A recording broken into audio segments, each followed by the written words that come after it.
Excellencies, distinguished delegates, the opening session will commence shortly. Thank you.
Excellencies, distinguished delegates, ladies and gentlemen, His Excellency Mr. Olges Bakhtianov, Prime Minister of Kazakhstan, and Ms. Armida Salsia Elishibana, Under-Secretary General of the United Nations and Executive Secretary of ESCAP, are now arriving in the plenary hall.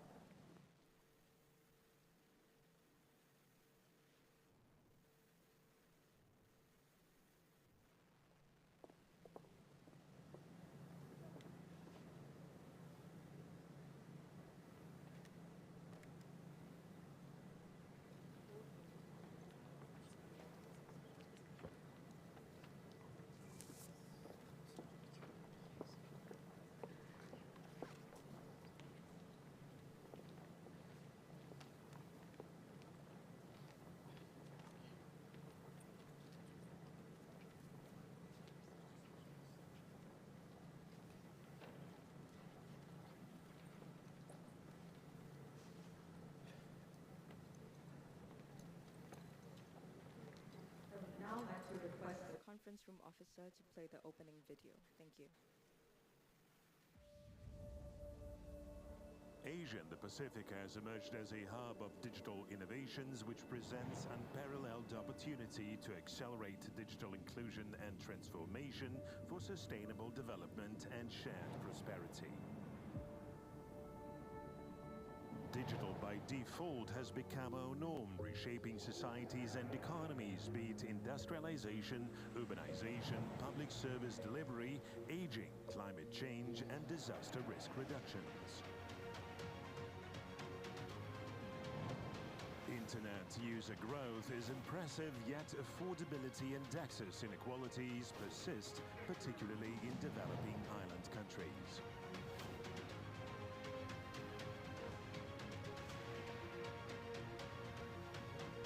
Despite extensive broadband coverage, many remain unconnected.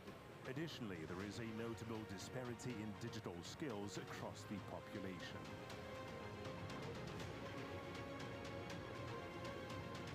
Addressing these issues is crucial for ensuring equitable digital participation. Today, we unite our voices and expertise to overcome barriers to sustainable development. The Asia-Pacific Ministerial Conference on Digital Inclusion and Transformation will consider a blueprint for regional cooperation, which is imperative to accelerate digital innovation for sustainable development.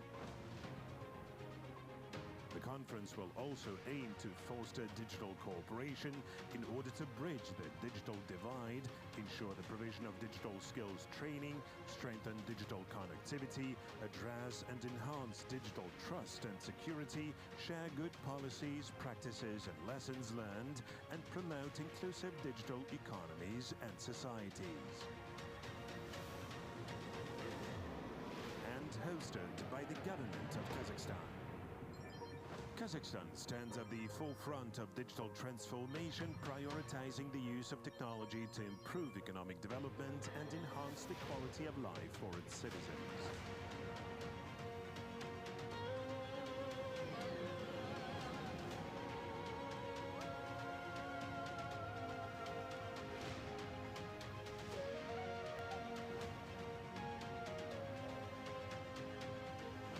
Welcome to the land of the nomads, where the East and the West meet, where traditions and innovations come together.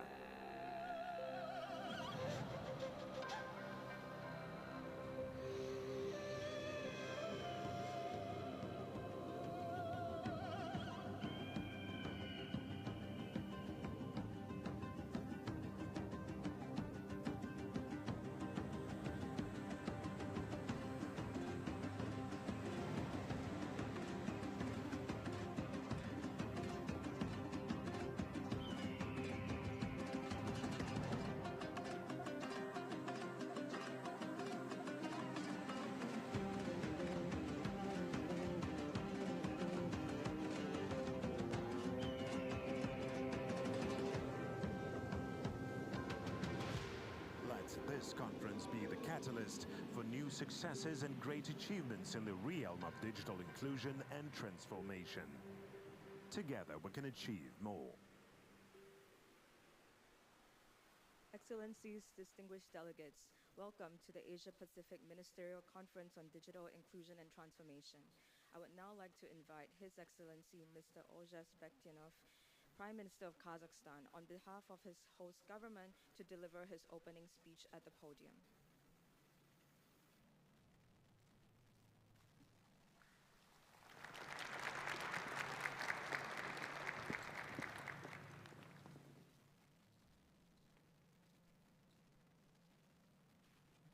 Distinguished conference participants, ladies and gentlemen, on behalf of the government of the Republic of Kazakhstan, I welcome you to the opening of the Asia-Pacific Ministerial Conference on Digital Inclusion and Transformation.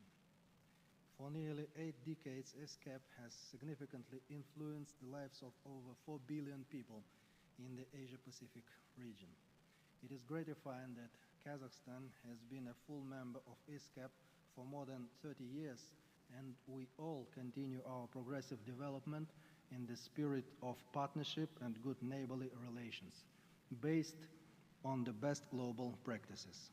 I would like to express my special gratitude to the Executive Secretary of ESCAP, Armida Salsi Alice-Jabana, for her contribution to the sustainable development of our region. I would like to note that the Commission continues to play a key role in promoting economic prosperity, social well-being, and environmental sustainability in the Asia-Pacific region. Over the years, our cooperation has covered key areas including environment, natural resources management, investment cooperation, trade, energy, and transport. As our head of state, Kassym-Jomart Tokayev, has repeatedly emphasized, digital technologies are opening up new horizons for business, education, and healthcare, driving economic growth and expanding opportunities for millions of people. Therefore, we are actively developing these fields. Today, Kazakhstan is among the 30 most digitalized countries in the world and ranks 8th in providing online services. Over 90% of all government services are available to the population via mobile devices. By the end of 2025, 5G networks will cover all cities of Republican significance and regional centers. Recently, a citizen service center was opened in the city of Karaganda, offering a comprehensive range of services from various organizations in one building. These centers will be scaled up in all major cities of the country. Overall, by the end of 2029, we plan to build a full-fledged ecosystem that ensures equal access to digital resources for the population and businesses. To create our own electronic resources, we are developing products in the field of artificial intelligence. Yesterday, in his address to the nation, our president announced that a National Artificial Intelligence Center would be established in Astana next year. This center will serve as a key platform for selecting effective solutions. We will welcome the development of cooperation in this area with all countries, including the Asia-Pacific states. As part of the development of the digital Silk Road, Kazakhstan, together with its neighbors, is implementing a project to lay fiber optic communication lines along the bottom of the Caspian Sea, extending to the Persian Gulf countries, and further expanding the transit potential of the West-East project. This will help form a modern infrastructure for data collection, storage, and processing to develop new technologies and attract major big tech companies. Bringing IT solutions from Kazakhstan to the global market is our current task, and the Astana Hub Technopark plays a key role in fulfilling it. Based on this hub, 15 regional technological hubs have been opened in various parts of the country, with 4 more planned to open by the end of this year. Currently, Astana Hub is home to 1,400 residents, including 400 foreign companies. All these companies enjoy a favorable investment climate. I would like to emphasize that Kazakhstan is always open to cooperation, new ideas, and real projects.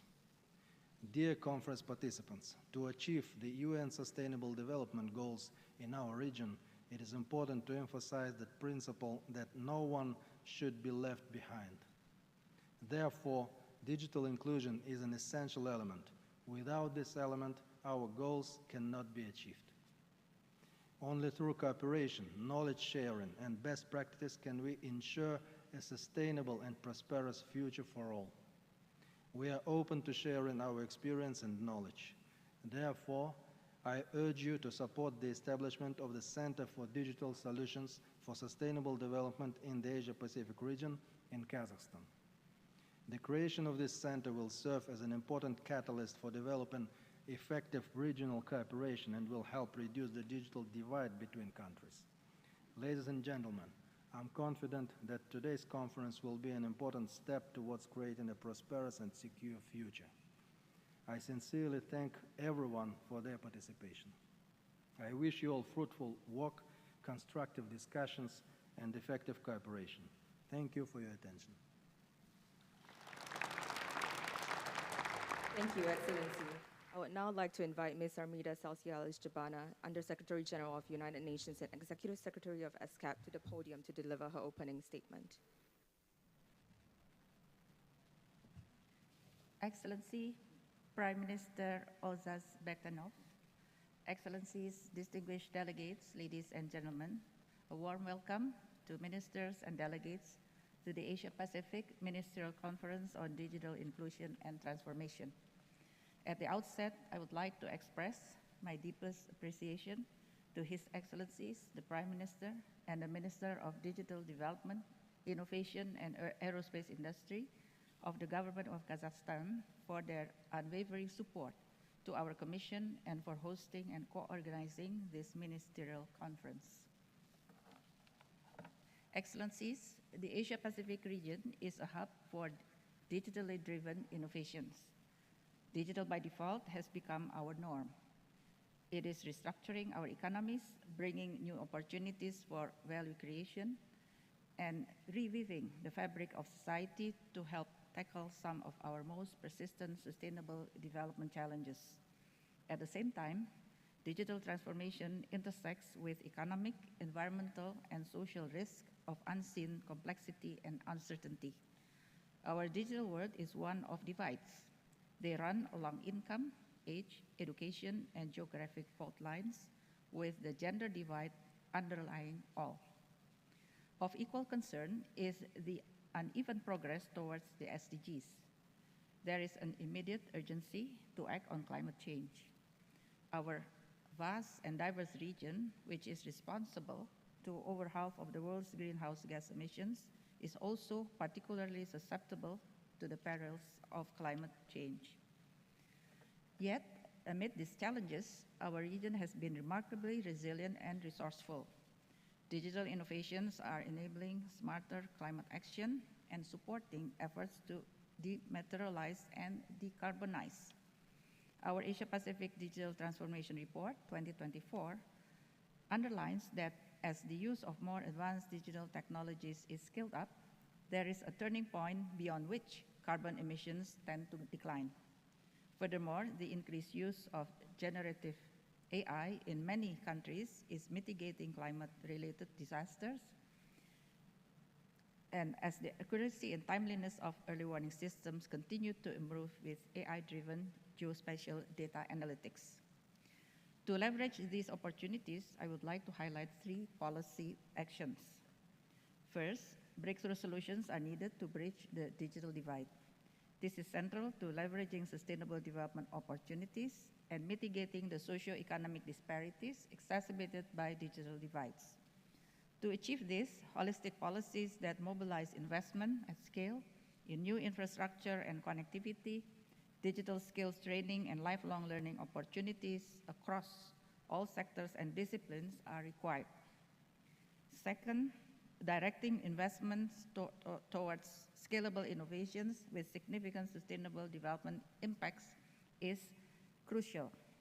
Marginalized groups, in particular, are highly dependent on such scalable innovations, while more harmonized policy frameworks across the Asia-Pacific region can foster supportive investment environments for digital solutions.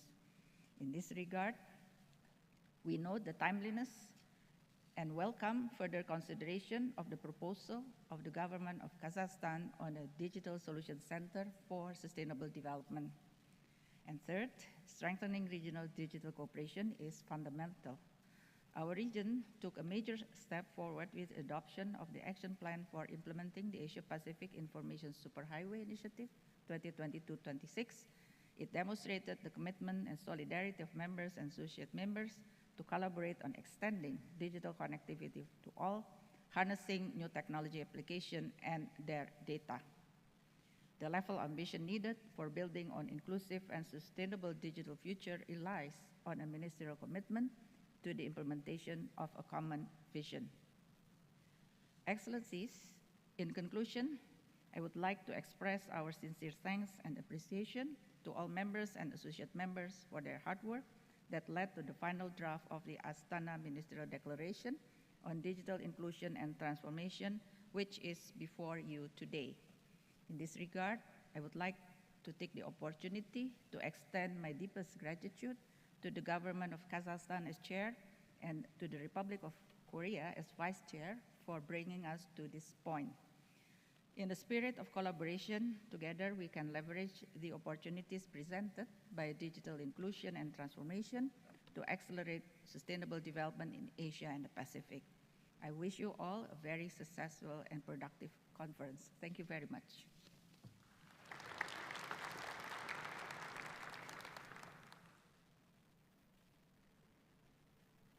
Thank you very much, Ms. Alice Jabana, Executive Secretary of ESCAP. Excellencies and distinguished delegates, it is now my pleasure to conduct the election of officers for the Asia-Pacific Ministerial Conference on Digital Inclusion and Transformation. The Bureau shall comprise a chair and 3 vice chairs.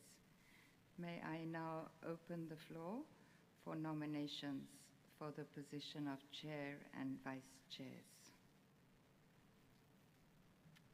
I recognize the distinguished delegate from Cambodia. A very good morning. Доброе утро, господин, господа. Сегодня у меня очень рад, что я буду говорить русского языка через три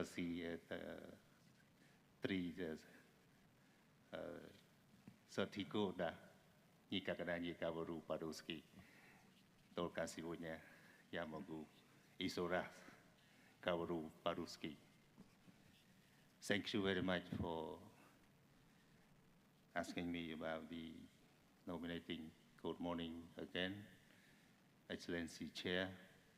I have the honor to propose His Excellency Saslan Mandiyev, Minister of Digital Development, Innovation, and Aerospace Industry of Kazakhstan as Chair of the Asia-Pacific Ministerial Conference on Digital Inclusion and Transformation.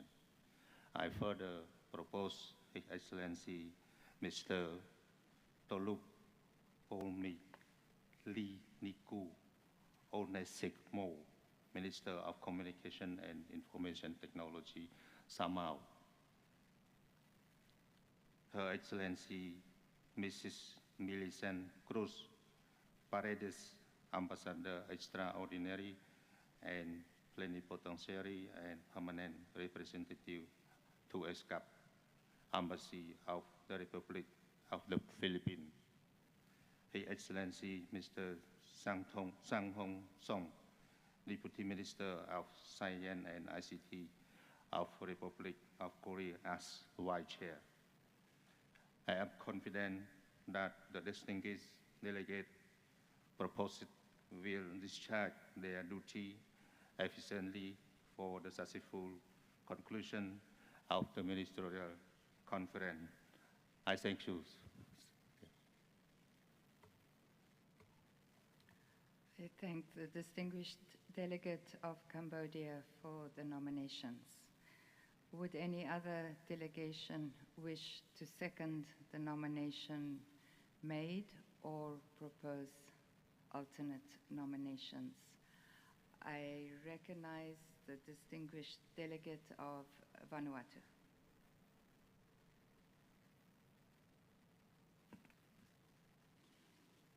Thank you, Chair.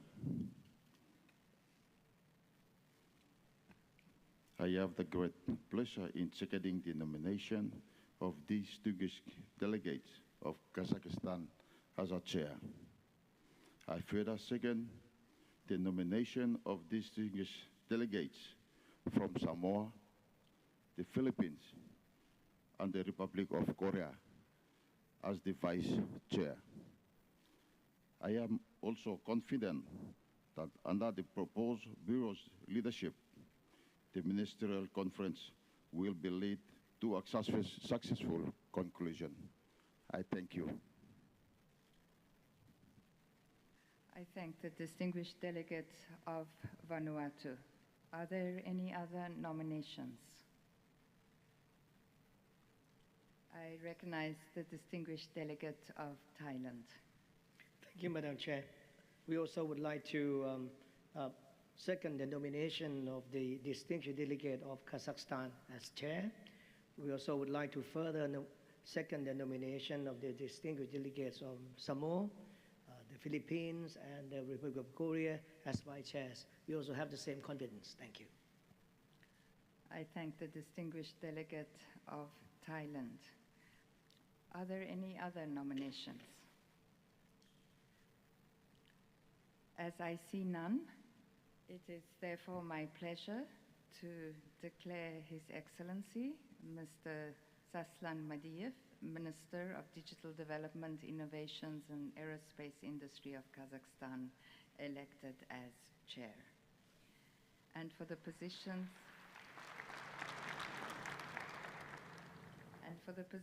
of vice chair, His Excellency, Mr. Tulupe Onesome, Minister of Communication and Information Technology, Samoa. Her Excellency, Ms. Cruz Paredes, Ambassador Extraordinary and Plenipotentiary and Permanent Representative of ESCAP, Embassy of the Republic of the Philippines. And His Excellency, Mr. Sang-hoon Song, Deputy Minister of Science and ICT of the Republic of Korea. Please join me in congratulating the Bureau.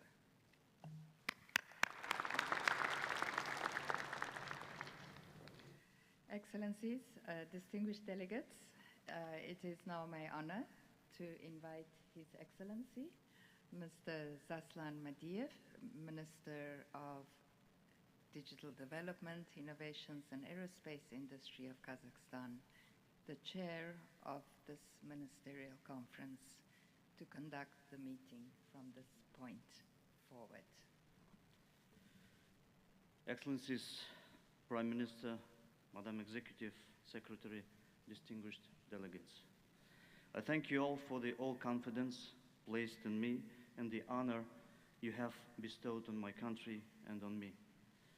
Together with the honorable vice chairs and with the support of the ESCAP Secretariat, I shall endeavor to discharge the responsibilities of serving as your chair to the best of my abilities. Excellencies, distinguished delegates, we will now move to the agenda, item 1C, adoption of the agenda. The provisional agenda for the Asia-Pacific Ministerial Conference on Digital Inclusion and Transformation is contained in document ESCAP MCDIT-1. Does any delegation have any comments to the agenda?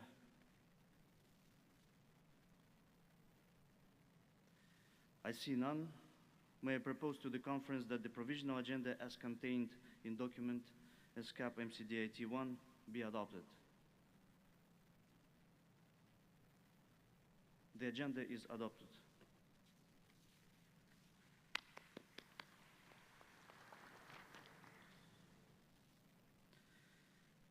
Excellencies, distinguished delegates, we now move to the launch of the Asia-Pacific Digital Transformation Report 2024.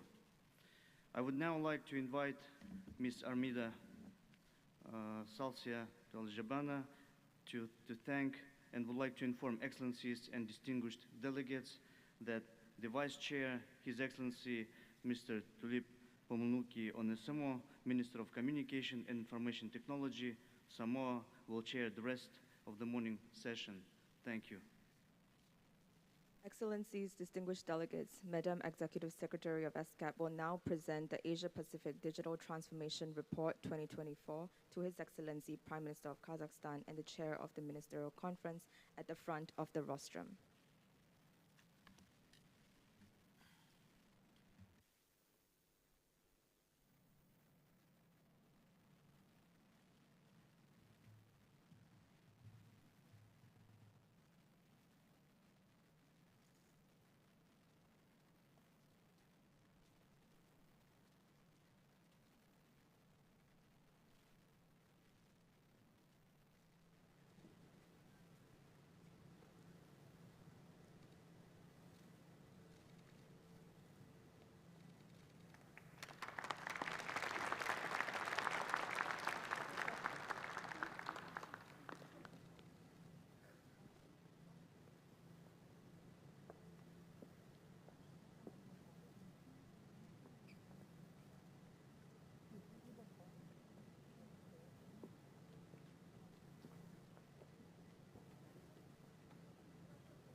Excellencies, distinguished delegates, all heads of country delegations are now invited to join the Prime Minister, Executive Secretary, and the Chair at the front of the rostrum for a group photo.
Excellencies, distinguished delegates, ladies and gentlemen, we shall now take up agenda item 2 on policy perspective on building an inclusive and sustainable digital future for accelerated implementation of the SDGs, Sustainable Development Goals.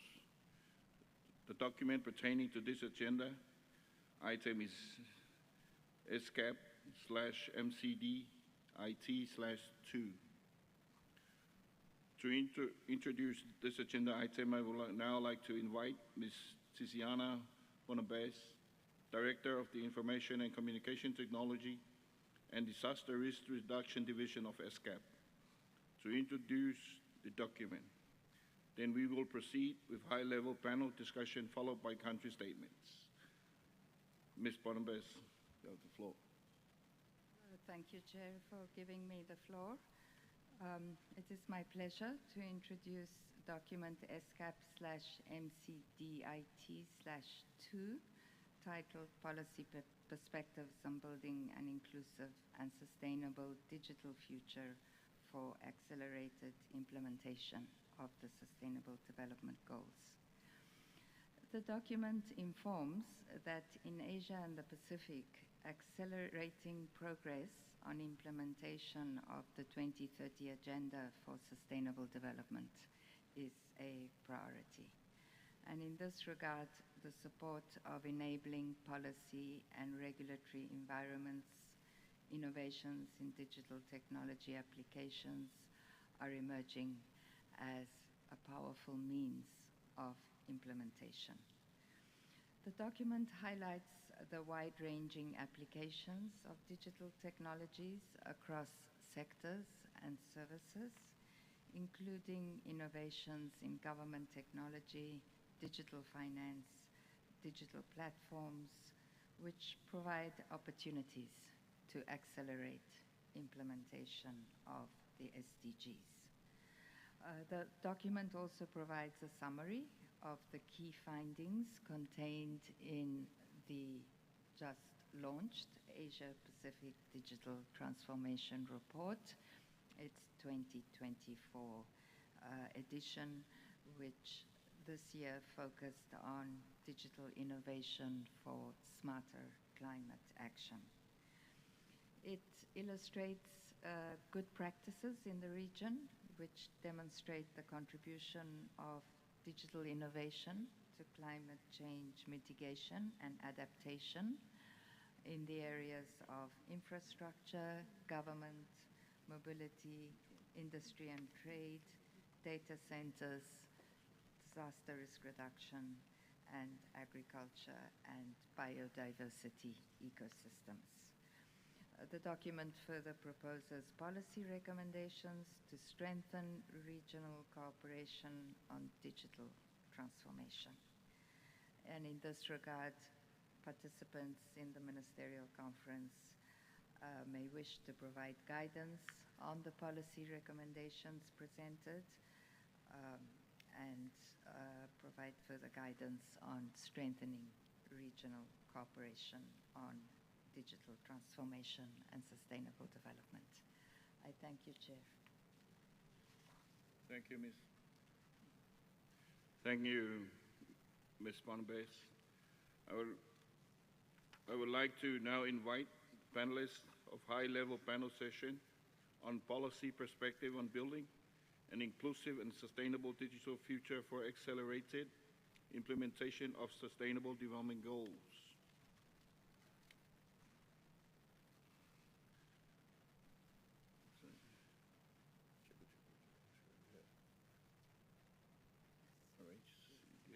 Okay. Yeah. I will now call upon His Excellency Mr. Chang Hun Song, Deputy Minister of the Office of ICT Policy, Ministry of Science and ICT, Republic of Korea. His Excellency Mr. Sang Hun Song. Everyone give a round of applause.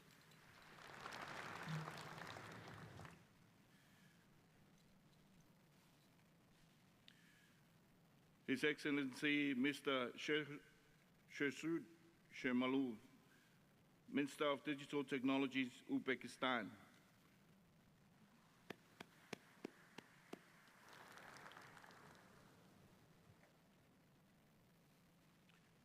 From the USA, Honorable Ambassador Mr. Stephen Lang, U.S. Coordinator for International Communication and Information Policy, Bureau of Cyberspace and Digital Policy, United States Department of State. Your Excellency.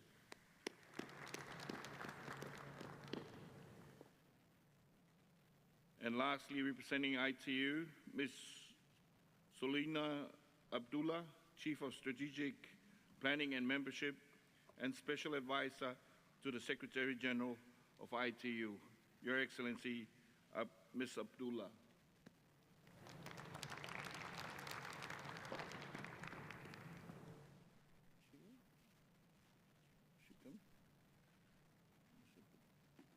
Yes.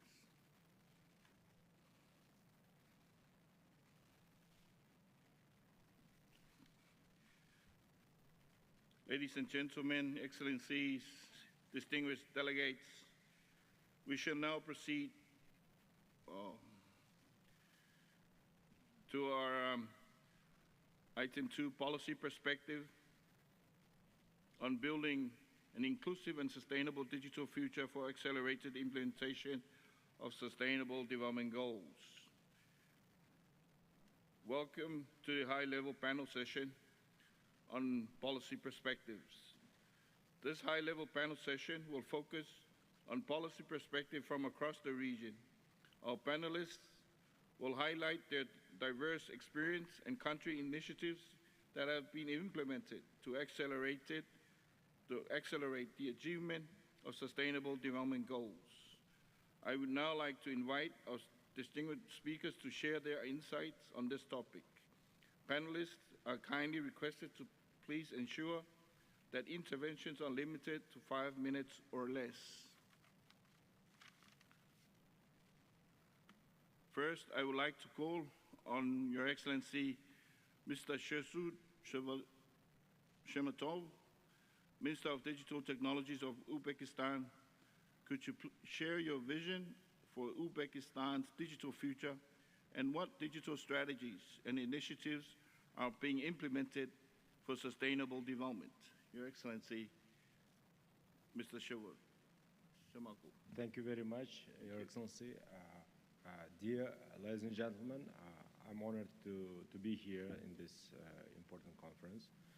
And I'm very pleased to share our vision for Uzbekistan's digital future and the initiatives we are implementing to ensure sustainable development. Uzbekistan envisions a future where digital technology serves as a powerful tool for economic growth, social inclusion, and environmental sustainability. We aim to create a dynamic digital landscape that fosters innovation and connects our citizens, ensuring that everyone benefits from the opportunities presented by the digital revolution.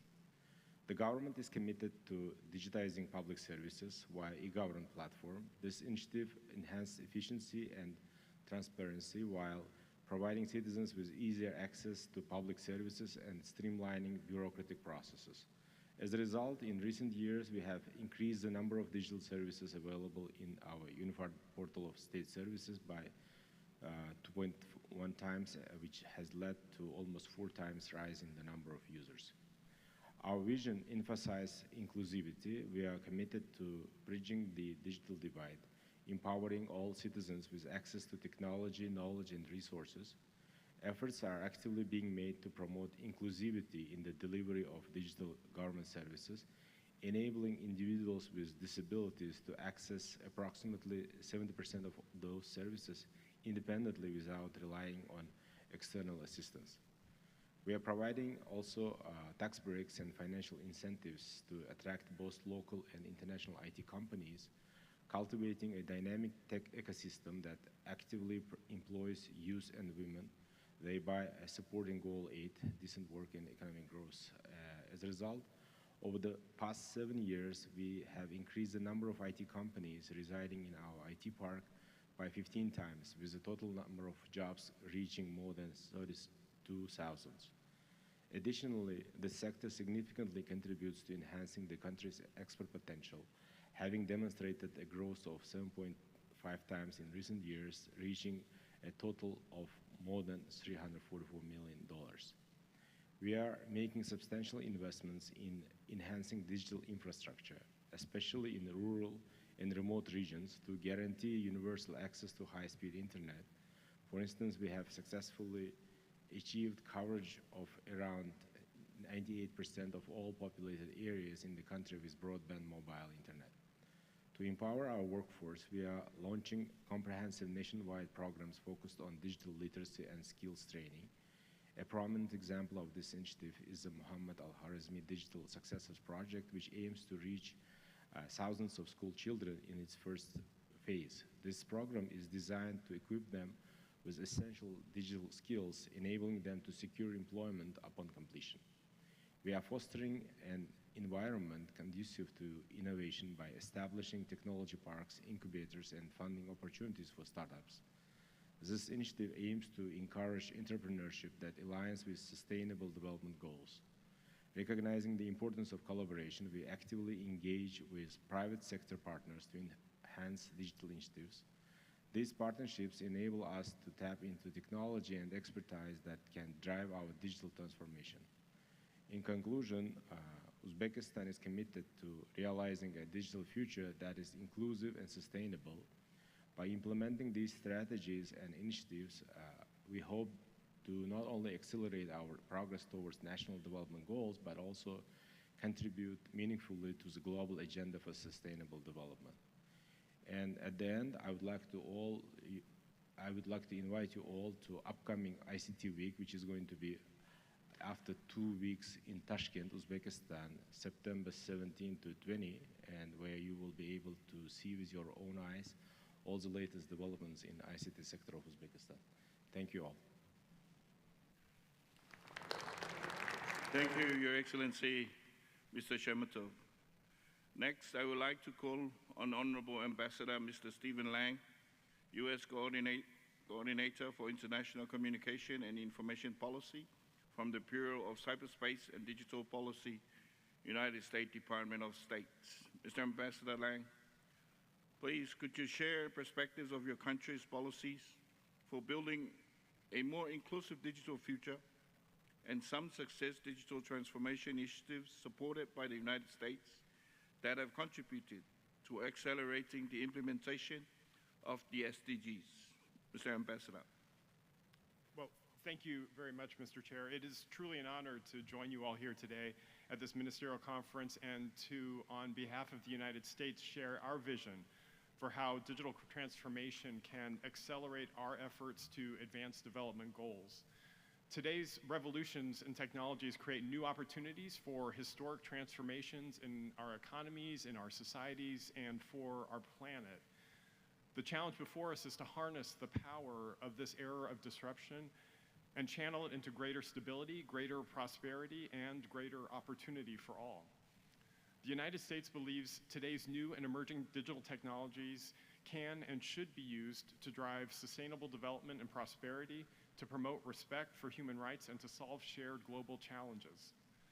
Digital and other new technologies will play an increasingly critical role in addressing these challenges. On May 8th, Secretary Blinken, our Secretary of State, released the United States' new international cyberspace and digital strategy. Central to this strategy is the concept of digital solidarity. If we want to build a vibrant and secure tech future, then none of us, not just the most powerful or largest countries in the world, not the biggest or most capable tech companies, none of us can afford to go it alone. Standing shoulder to shoulder with partners is essential, and only together can we truly advance a shared vision for a rights-respecting, innovative, and secure tech ecosystem.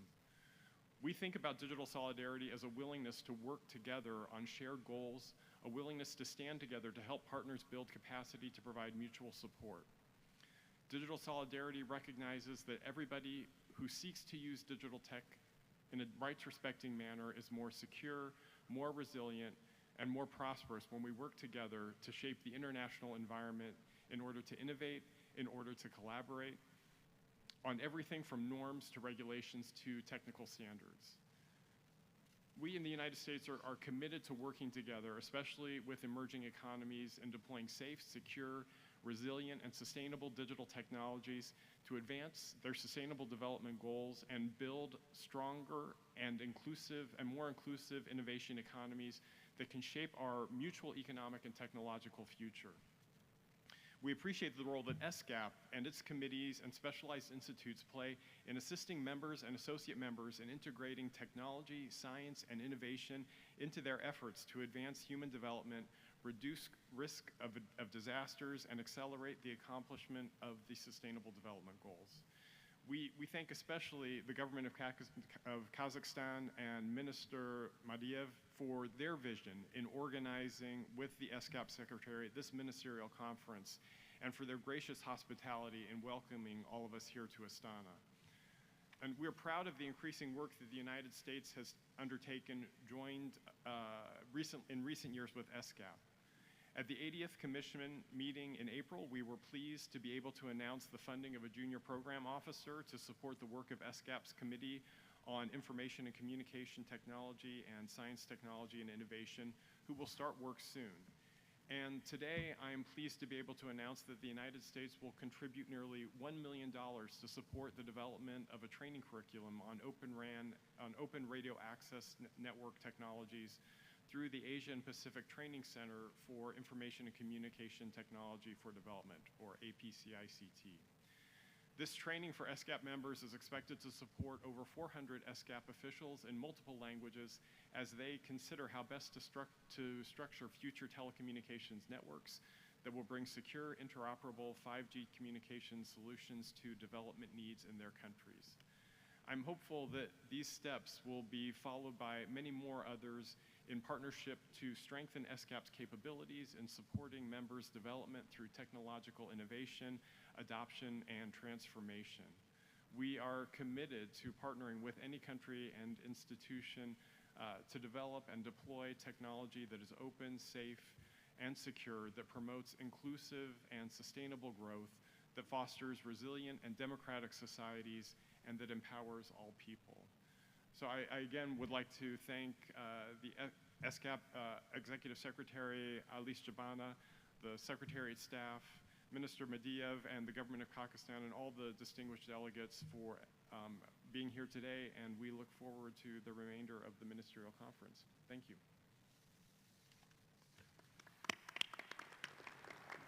Thank you, Your Excellency, for your remarks. Next, I would like to call on His Excellency Mr. Sang-Hoon Song, Deputy Minister of the Office of ICT Policy, Ministry of Science and ICT, Republic of Korea. Your Excellency, with the pace of artificial intelligence development accelerating, could you share a perspective on where you see the greatest opportunities to drive sustainable development, and what policies, actions are evolving in your country to mitigate the risks? The floor is yours. Thank you, Chair. It is my honor to join this conference. With the advancement of generative AI technologies like ChatGPT, everyone can use AI in their daily lives with ease and convenience. The whole world is focusing on the limitless potential of generative AI. In particular, generative AI is noted for its potential to become a catalyst for achieving global goals, such as improving productivity, providing better health care, and closing educational gaps. AI can improve productivity through automation and streamlining, enable effective health management with personalized medicine and early disease detection, and strengthen human capabilities through tailored education. Republic of Korea is supporting the full adoption of AI by various industries to boost productivity and reduce cost. We are also promoting AI-powered healthcare solutions such as My Doctor 24, aimed at extending healthy life expectancy.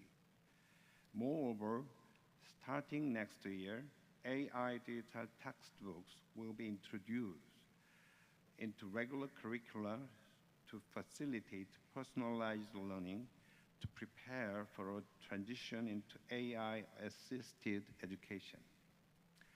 Although the world is amazed at the innovative potential of emerging digital technologies like AI, there is also a shared recognition that we need to address the risks that come up with it.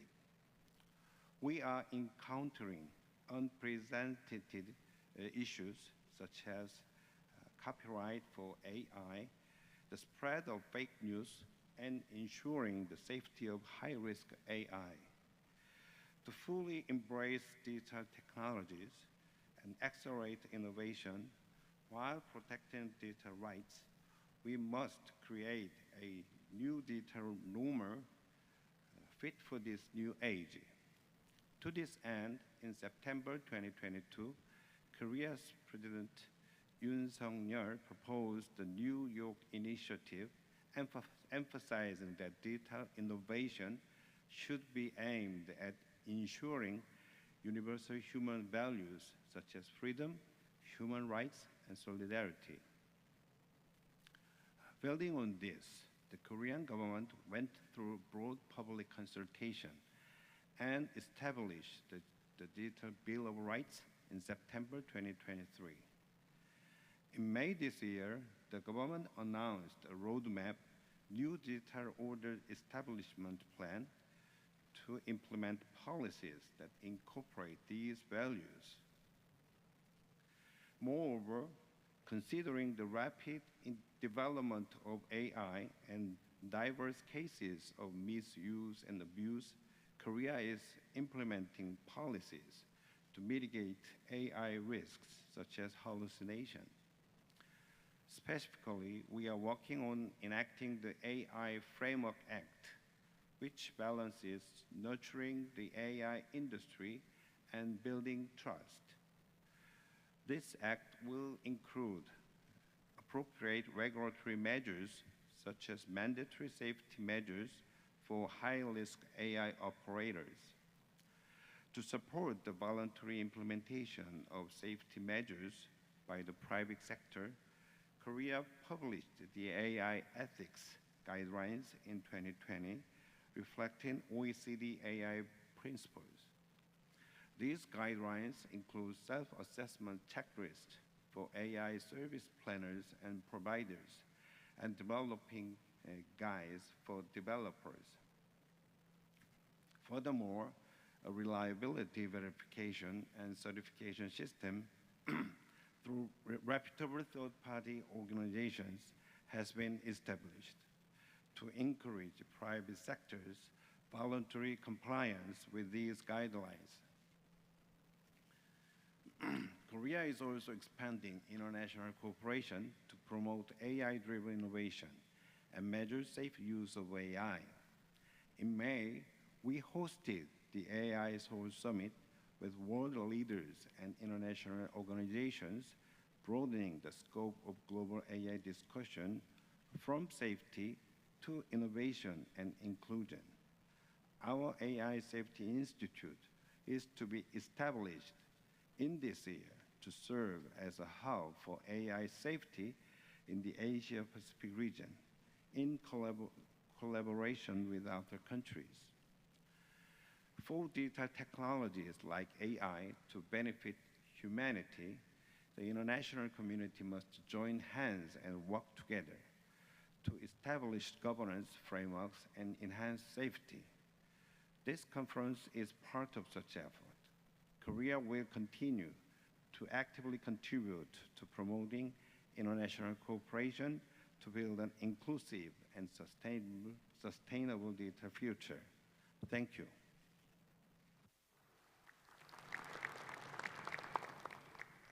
Thank you, Your Excellencies, for your remarks. Next, we have a video message from Secretary General of ITU, Ms. Doreen Buckman, Martin. For now, I invite Ms. Sulvan Abdullah, Chief of Strategic Planning and Membership and Special Advisor to the Secretary General of ITU, to introduce this statement. Thank you, distinguished chair of this session. Ibu Armida, Excellencies, ladies and gentlemen, it is my distinct privilege to represent Ms. Doreen Bogdan-Martin, the Secretary General of the ITU this morning. Along with a video message, she has asked me to convey in person these messages. In our rapidly evolving digital landscape, the importance of digital inclusion and digital transformation cannot be overstated. As we navigate the complexities of global digital transformation, it's crucial to recognize that no single entity can achieve this monumental task alone. Partnership is important at all levels, whether international, regional, or national, or across stakeholders. Digital inclusion and transformation are two topics at the very heart of ITU's work on radio communication, standardization, and digital development. Regional digital cooperation, as exemplified by this very conference, is of the utmost importance if we are to progress in these areas, as well as on the SDGs. As you all know, digital transformation is broader than telecom and harder to measure because we are talking about the transformation of systems and processes. But to give a few examples, in this region, China has executed one of the fastest 5G rollouts in adoption in the world and pioneering along with the Republic of Korea and Japan, all working on 6G as we speak. Kazakhstan has embraced ITU's GovStack toolkit and reached new heights in the UN e-Government Digital Development Index. In terms of regulation, Asia-Pacific overall is nearly at the same level as the world global average in terms of ITU's overall regulatory readiness benchmark. And Asia-Pacific is engaging with considerations of data privacy, digital identity, and localization. Overall, we see this region as well positioned to take advantage of digital transformation. Towards this, international cooperation is vital. And we believe that a large part of your region's digital success story is due to its existing international cooperation on digital issues. We are committed, ITU as one, to our cooperation with this region through initiatives such as the Partner to Connect, Digital Coalition, GIGA, aiming to connect every school in the world to the internet, Green Digital Action, another coalition of more than 40 members, and of course, a key challenge today is artificial intelligence, and ITU's AI for Good program highlights how these technologies can help meet all 17 SDGs. There is then WSIS. For the last 20 years, ITU has helped to build on the outcomes of the World Summit of the Information Society, convening the WSIS Forum and keeping pace with technology, ensuring alignment with the 2030 agenda. Next year is critical for WSIS as we mark 20 years of cooperation. I take this opportunity to congratulate and thank the government of Kazakhstan and ASCAP for convening this very important conference, and I congratulate ASCAP for being a model of digital cooperation at the regional level for the implementation of WSIS outcomes. The Secretary General has asked me to convey her regrets for not being able to be with us in person today, along with her best wishes for a successful conference. You will hear from her now. Please join me in welcoming the Secretary General of the ITU. Thank you.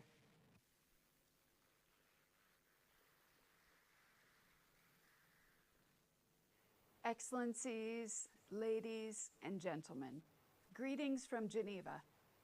I wish I could join you in Astana as you delve into topics that are at the core of ITU's mission: digital inclusion and transformation. I'm pleased to report that ITU regional initiatives have been driving progress in making digital technologies more inclusive and accessible to vulnerable communities across Asia-Pacific and CIS countries.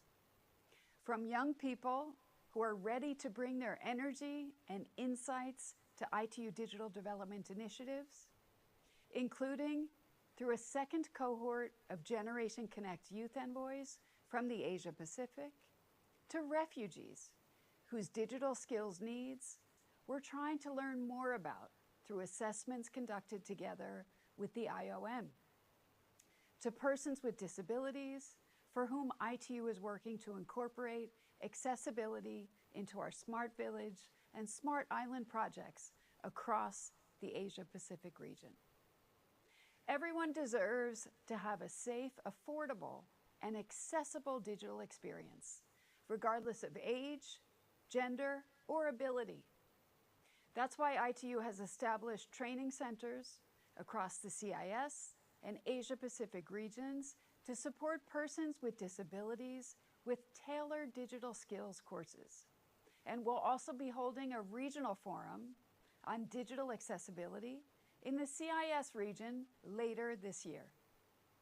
I also encourage you to make use of a new guidebook that aims to ensure digital ecosystems are made inclusive right from the design stage.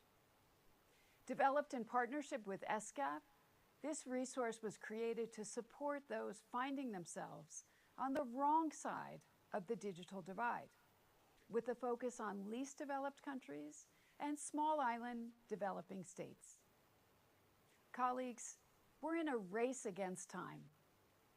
The latest Sustainable Development Goals report found that just 17% of the SDGs are on track to be achieved by 2030.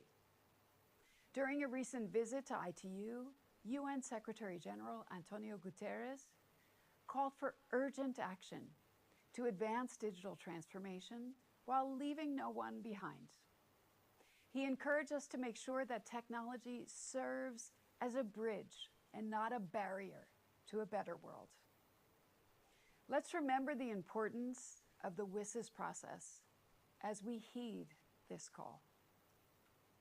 The WSIS Plus 20 review, already underway, is a critical opportunity to take stock of our progress, identify areas for improvement, and recommit to the action lines that anchor our efforts to rescue the SDGs.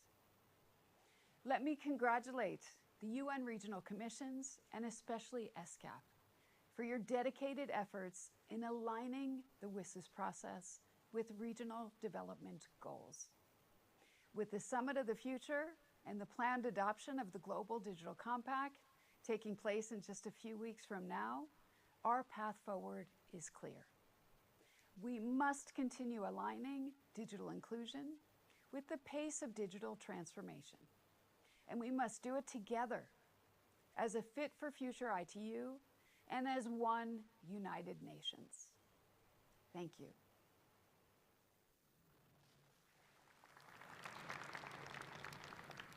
Thank you, Ms. Abdullah, for your remarks, and also Madam Secretary of ITU, Ms. Doreen Puckman, for her remarks. Finally, may I invite the conference room officer to play a video statement by Ms. Vincenzo Aguaro, Chief of Digital Government Division of Public Institution and Government, UN Department of Economic and Social Affairs. Excellencies, distinguished delegates, it is an honor for me to contribute today to the Asia-Pacific Ministerial Conference on behalf of the United Nations Department of Economic and Social Affairs. In this brief message, I will share key findings from the upcoming 2024 e-government survey, which will be launched in September at the Summit of the Future in New York. I hope this insight will inspire productive discussions and meaningful deliberation among the delegates. Based on our 2024 assessment, the global trend towards digital government has accelerated, especially post-pandemic, which increased investment in infrastructure and advanced technologies like AI and cloud computing. Key global shifts include the rapid digitalization of services, the rise of AI, and the focus on digital identity and data management. These developments are coupled with a growing emphasis on viewing digital progress through an equity lens, prioritizing inclusiveness, safety, and accessibilities. Regions worldwide have made significant strides. This collective momentum underscores Asia's emerging leadership in global digital development, led not only by historical digital leaders like Korea, Singapore, and Japan, but as by several key groups such as the Gulf Cooperation Council countries, as well as the Group of Central Asia countries. Additionally, the ongoing digital progress in large countries such as China and India have further propelled the region's transformation, making Asia a dynamic hub of digital innovation and growth. In the Pacific, Oceania presents a stark contrast in digital development. Australia and New Zealand lead while most other countries in the region, primarily small island developing states, lag behind. Despite notable progress in Asian Pacific, disparities remain, especially in developing regions and countries in special situations. Addressing these digital divides is crucial for achieving the Sustainable Development Goals by 2030. To accelerate digital development in Asian Pacific, a coordinated and inclusive approach is essential. Regional cooperation and robust infrastructure investment should be prioritized with targeted support LLDCs, SEEDs, and underdeveloped areas. This group face unique challenges due to their size, geographic isolation, and levels of digital maturity. ASEAN Pacific should focus on fostering an environment that encourages technological innovation and entrepreneurship, providing targeted funding for research and development, offering tax incentives and technology startups, and establishing innovation hubs. Initiatives like ESCAP's Asian Pacific Information Superhighway Action Plan aims to bridge this divide and promote inclusive digital growth across the region. Doing so, Asian Pacific will drive sustainable economic growth, enhance their e-government service, and ensure that all people benefit from the digital transformation, leaving no one behind. And thank you for your attention.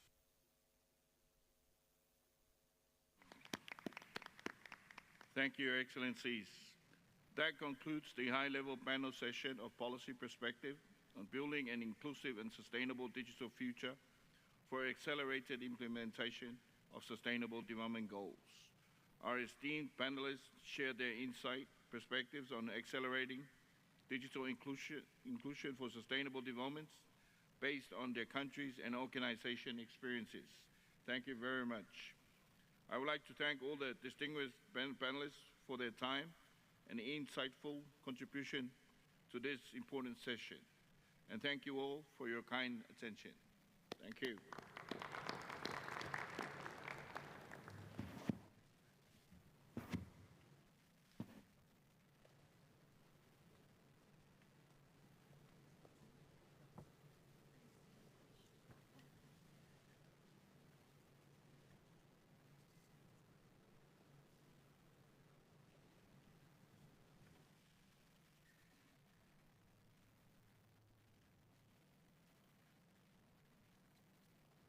Excellencies, distinguished delegates, we shall now proceed to the country statement for agenda item 2. I would like to urge all delegations to adhere to the time limit of 5 minutes to ensure we can hear from all those participating. I also would like to remind delegations that in the case of a longer statement, you may deliver only the summary version and provide the Secretariat with the full statement, which will be uploaded to the website of the conference. I now open the floor for country statements. I see first Uzbekistan. First speaker is a distinguished delegation from Uzbekistan. You have the floor.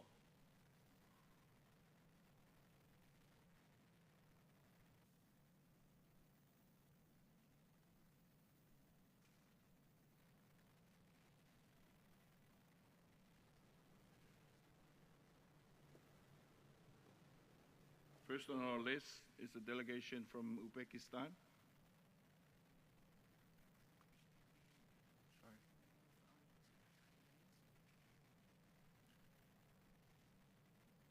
We can move on to second in our list. We have a statement from Thailand. Thailand, you have the floor. Thank you, Mr. Chairman.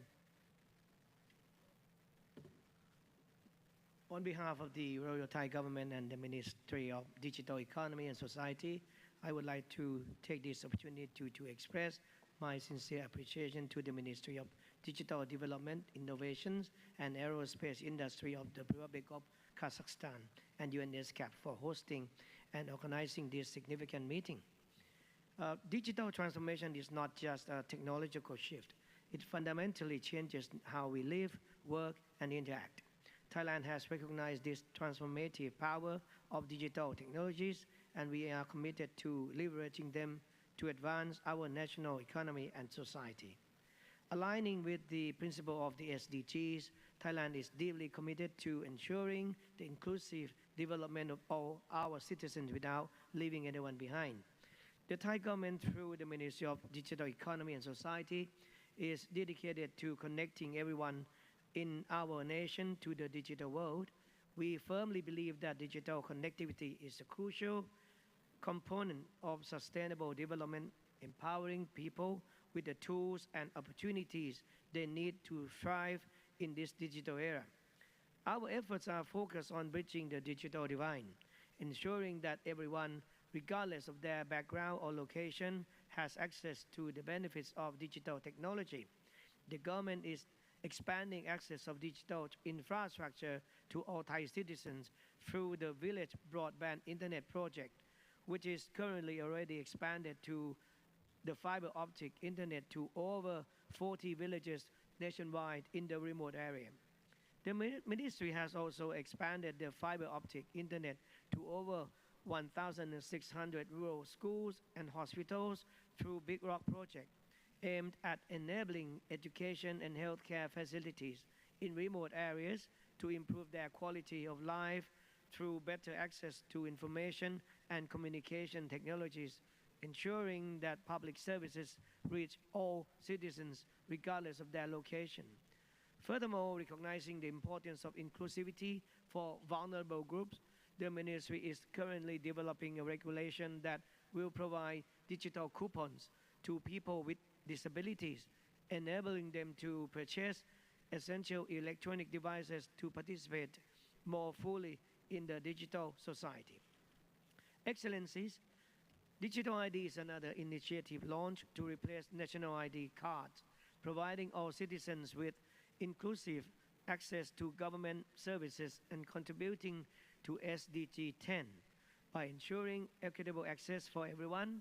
Currently, Thai people registered digital ID through Thai ID application about 18 million persons. Another key initiative in driving the digital transformations is the cloud-first policy, which promotes cloud-based system as a foundation of our digital infrastructure.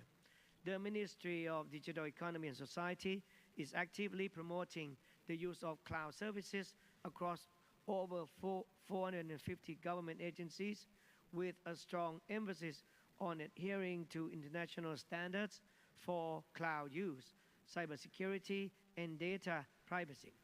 At the same time, we are prioritizing clean energy investment in the cloud data center industry, aligning efforts with SDG number 13. Ladies and gentlemen, we are also advancing a digital government or paperless through our e-document system, improving data accessibility and transparency, which supports efficient governance. The ministry is committed to expand the e-document system to all government agencies to transform the Thai government into a fully digital government. One example that already equipped with a e-document is the court system in the country. With introduction of the Smart Court initiative, it enables court system to operate electronically. 3 new means of communications with the court have been introduced for pleadings, petitions, requests, statements, and certain other documents, an e-filing system, the court integrated online service for sending and receiving documents, and an e-auction system. This advancement will help reduce expenses and the need for people to physically travel to the court turning Thailand's justice system into a digital, advanced, more accessible, and efficient model. Excellencies, in the meantime, we are deeply aware of the challenges posed, particularly those in cybercrime and cybersecurity, that comes with the digital transformation. We are committed to addressing cross-border issues like online scams through collective actions and collaboration. The Ministry has established the Anti-Online Scam Operation Center, or the AOC, to address online scams and propose the establishment of a working group on anti-online scam to ASEAN, which will focus on capacity building, training, and the sharing of critical information across digital and telecommunication channels in order to strengthen collective defenses against these threats. We believe that through our strong collaboration efforts, we can create a safer ASEAN and more resilient digital environment. The Thai government strongly supports regional and international cooperation in driving digital transformation. We are open to partnership across Asia and the Pacific to promote digital literacy, support inclusive innovation ecosystems, and ensure trust and security. Lastly, I am confident that by joining forces, we can harness the power of digital technologies to address common challenges, achieve shared goals, and build a more inclusive, secure, and sustainable digital future for all. With this, I wish you all great success. Thank you. Kup Kup Rakmet. Thank you. Thank you for your statement, Thailand. Before I give the floor to the next speaker, I would like to kindly remind all delegations to adhere to the time limit of 5 minutes. Thank you. The next on our agenda will be a statement from Japan, followed by China, and then a statement from Philippines. Japan, you have the floor. Thank you, Mr. Chair. It is an honor to join you today at the Asia-Pacific Ministerial Conference on Digital Inclusion and Transformation, and to make a statement on behalf of the government of Japan. I wish to express a special thanks to the government of Kazakhstan for its initiative in hosting this important regional event, and to the ESCAP Executive Secretary, Dr. Alice Japana, and her secretariat for the tremendous efforts in organizing this week's session. Mr. Chair, digital transformation is directly linked to all kinds of development challenges, and is the very key to achieving quality growth, a point that is emphasized in our Development Cooperation Charter.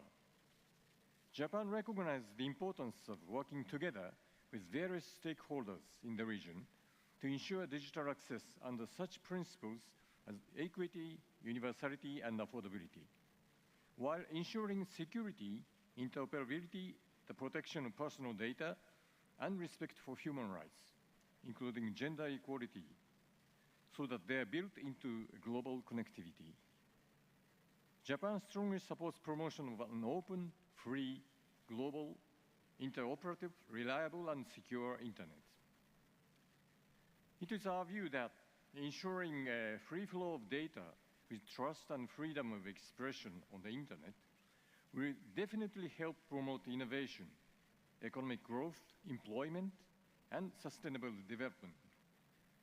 We stand ready to work together with multi-stakeholders in the region to move forward towards these goals.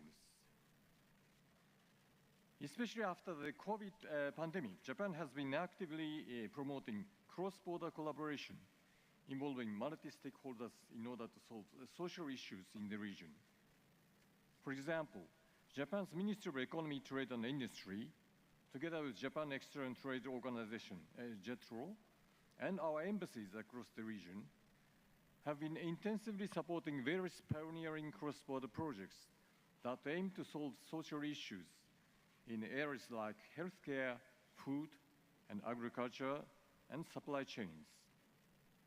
These efforts encourage multi-stakeholders, including startups, to share and promote innovative solutions that catalyze transformation across sectors. We have been working very hard, furthermore, to foster and promote responsible use and governance of technology, both domestically and internationally. This includes broadly sharing the Hiroshima Process International guiding principles and code of conduct, as well as establishing the AI Safety Institute, whose roles will include conducting research on AI safety evaluation methods. In July 2024, Tokyo Expert Support Center of Global Partnership on AI, GPAI, was established at the National Institute of Information and Communications Technology, NICT. GPAI is an international and multi-stakeholder initiative to guide the responsible development and use of AI. The Tokyo Center will support high-impact projects on generative AI to promote international multi-stakeholder cooperation still further. These are just a few examples of Japan's contributions to the region in ensuring the benefits of digitalization, while trying to safeguard against the downside. We look forward to cooperating closely together in the digital arena to further achieve the SDGs in our region. I will submit the rest of my comments in writing, including on Agenda 3. Thank you very much for your attention. Thank you, Japan, for your statement. Next in our member statements will be China, followed by Philippines, and then the USA. China, you have the floor. 谢谢主席，尊敬的各国代表，大家上午好，很高兴参加本次会议，感谢联合国亚太经社会和东道主哈萨克斯坦共和国为本次会议召开所做的周到安排。中国政府高度重视数字经济发展，实施数字经济发展战略，先后发布实施“十四五”数字经济发展规划、数字中国整体建设布局规划、数字技术和数字经济发展成果，积极有效地服务于国民经济和人民生活。在推动数字包容性发展和转型方面，我们主要采取了以下的措施：一是提升信息通信服务的包容性，加强数字基础设施建设是缩小数字鸿沟的关键。中国建成了全球最大的光纤和移动通信网络，全国千兆光网用户达到1.9亿户。截至2024年7月底，中国已建成开通5G 基站399.6万个，数量位居全球第一。全国行政村通5G 的比例超过了90%，农村互联网普及率达到66.5%。为解决老年人运用数字技术这一难题，我们针对老年人常用互联网网站和手机 APP 以及智能手机等终端设备进行适老化改造。目前，60岁及以上老年网民用户规模已达1.7亿户，占网民整体比例从2013年的1.9%上升至2023年的15.6%。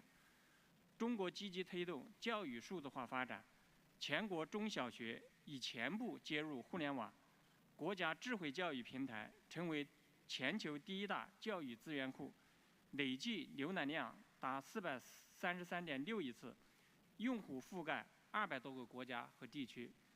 二、推进数字技术融合应用赋能，我们积极推动5G、大数据、云计算、人工智能等新一代数字和通信技术赋能千行百业。在制造业领域，截至2023年12月底，已培育421家国家级智能制造示范工厂，1万多家省级数字化车间和智能工厂。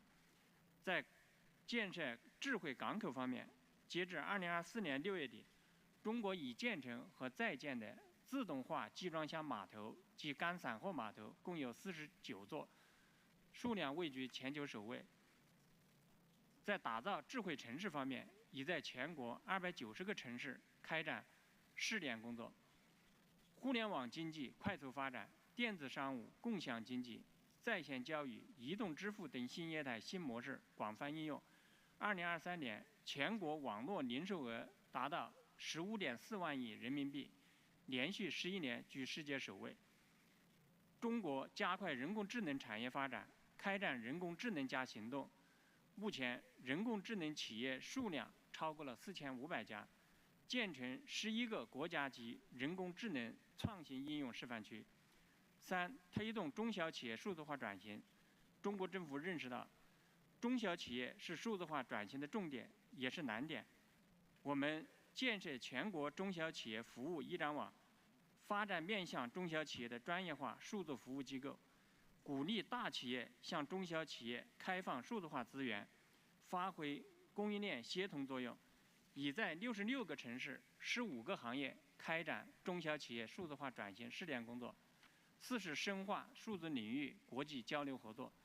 中方深切感受到，推动数字包容和转型，有助于加快实现联合国2030可持续发展目标。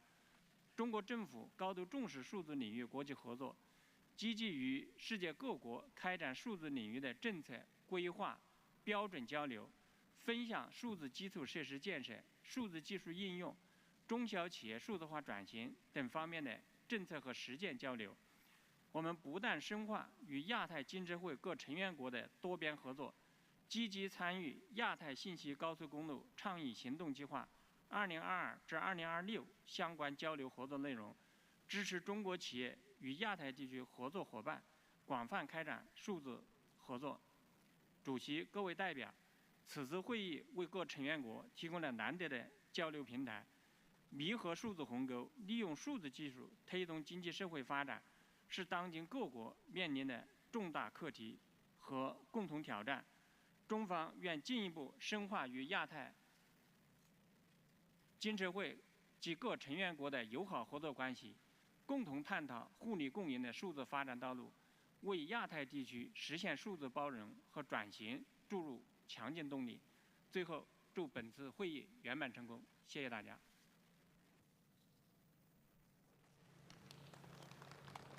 Thank you very much, China, for your statement. The next speaker will be Philippines, followed by USA, and then United Kingdom. Philippines, you have the floor. Thank you, Chair. I'd like to thank, first of all, the government of Kazakhstan and the UN ESCAP Secretariat for the excellent arrangements for all delegates. We stand at a critical juncture in history where the rapid advancement of digital technologies offers us a unique opportunity to drive progress toward sustainable development goals. The power of digital transformation extends far beyond economic growth. It is a crucial tool for creating a more inclusive, equitable, and sustainable future. In the Philippines and across the Asia-Pacific region, we have seen firsthand how digital innovations can uplift communities, enhance governance, and foster economic development. But the true promise of digital transformation lies in its potential to address the most pressing challenges of our times, such as climate change, inequality, and poverty. As we move forward, it is imperative that we integrate these technologies into every aspect of our national and regional policies to ensure that no one is left behind. Our efforts must focus on building a robust digital infrastructure that supports the demands of a growing digital economy while being mindful of the environmental impact. Digital solutions must be seamlessly integrated into our strategies for climate resilience and sustainability, ensuring that they contribute to reducing carbon emissions and protecting our most vulnerable communities from the effects of climate change. Encouraging innovation within the business sector is crucial. By promoting sustainable practices and adopting green technologies, we can align digitalization with sustainability, driving both economic growth and environmental protection. Equally important is public awareness and education. As we embrace digital transformation, we must ensure our citizens are equipped with the skills to thrive, making digitalization a shared benefit for all. Finally, regional cooperation is essential. The challenges we face are global, and only through collaborative efforts can we create a cohesive digital ecosystem that accelerates progress toward the SDGs, harnessing the full potential of digital transformation for a sustainable future. Thank you, Chair. Thank you very much, Philippines. The next speaker will be the United States of America, followed by United Kingdom and Micronesia. United States of America, you have the floor. Thank you very much, Mr. Chair. And I actually don't have anything further to add to the comments that we made during the panel presentation. I'd just like to reiterate my thanks to ESCAP and to the government of Kazakhstan for hosting this ministerial event. Thank you. Thank you very much, USA. Next speaker will be the United Kingdom for their member statement. Thank you very much, Mr. Chairman, and I'm delighted to be here today to deliver a statement on behalf of the United Kingdom. Now, we all know, as we're discussing today, digital technologies are absolutely central to delivering progress on the Sustainable Development Goals, which all of us have committed to. They're a critical engine of growth, both for developed and for developing countries, and the foundation for the effective delivery of basic services, such as health and education, to many of the world's poorest people. The UN estimates that 70% of SDG targets can benefit from digital technologies. However, the 1/3 of the world's population currently without internet access, that's around 2.6 billion people, risk being left even further behind in a digital world.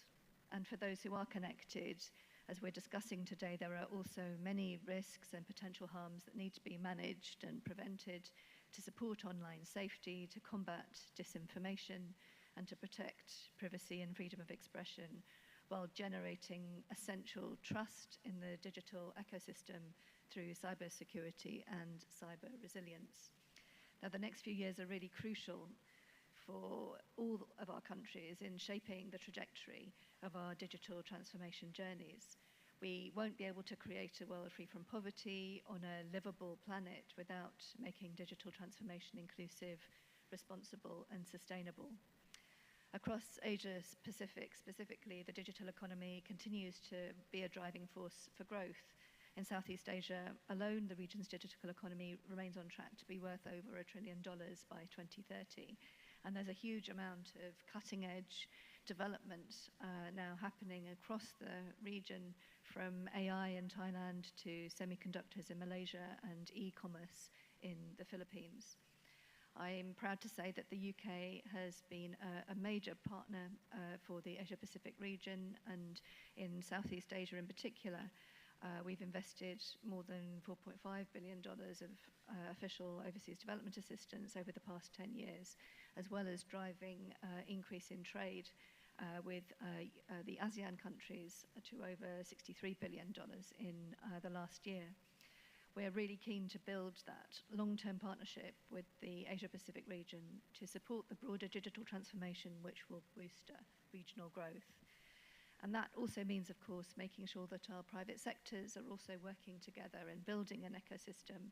In March this year, we hosted an Asia Tech Week in both Bangkok and Ho Chi Minh City, bringing UK companies to exchange ideas and explore business opportunities with the brightest tech entrepreneurs in the region. The UK has also been delighted to support ASEAN's Digital Economy Framework Agreement, the DEFA negotiations.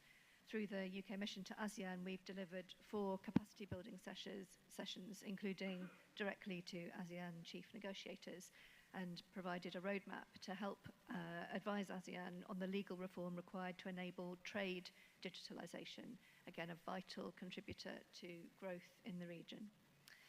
We've also shared our approach to developing our Electronic Trade Documents Act, the world's first act to legalize digital trade, including how we took account of UN model law. And we're working with ASEAN again to implement the report delivered by ICC on removing legal barriers to digitalized trade. And this report outlines the legal framework which is essential for trade digitalization. I also want to mention, as a number of delegates have today, the issue of AI safety. This is also a key area where the UK, along with representatives from 28 countries, including key ESCAP members like Japan, China, Indonesia, the Philippines, Singapore, the US, we all met together for the first AI Safety Summit in November last year in 2023. The amount of computing power used in training AI systems has, of course, expanded over the past decade by a factor of 55 million. And the summit gathered senior government officials, executives of major AI companies, and civil society leaders to lay the foundations for an international AI safety regime. And I'm very pleased to say that the momentum was continued by the AI Seoul Summit in May this year, hosted by the Republic of Korea, where countries agreed for the first time to develop shared risk thresholds for frontier AI development and deployment, as well as supporting the importance of AI innovation, inclusivity, and development transformation potential. We know that this work will continue with the next summit held in France in early next year. Finally, I'm really excited to see the synergies today between the Asia-Pacific region and Kazakhstan, the ninth largest country in the world, spanning the entire Eurasian continent. I want to thank Kazakhstan for hosting today's summit, and I look forward to the further contributions of the delegates. Thank you. Thank you, United Kingdom, for your statement. Next speaker is Micronesia, followed by Russian Federation and Azerbaijan. Micronesia, you have the floor.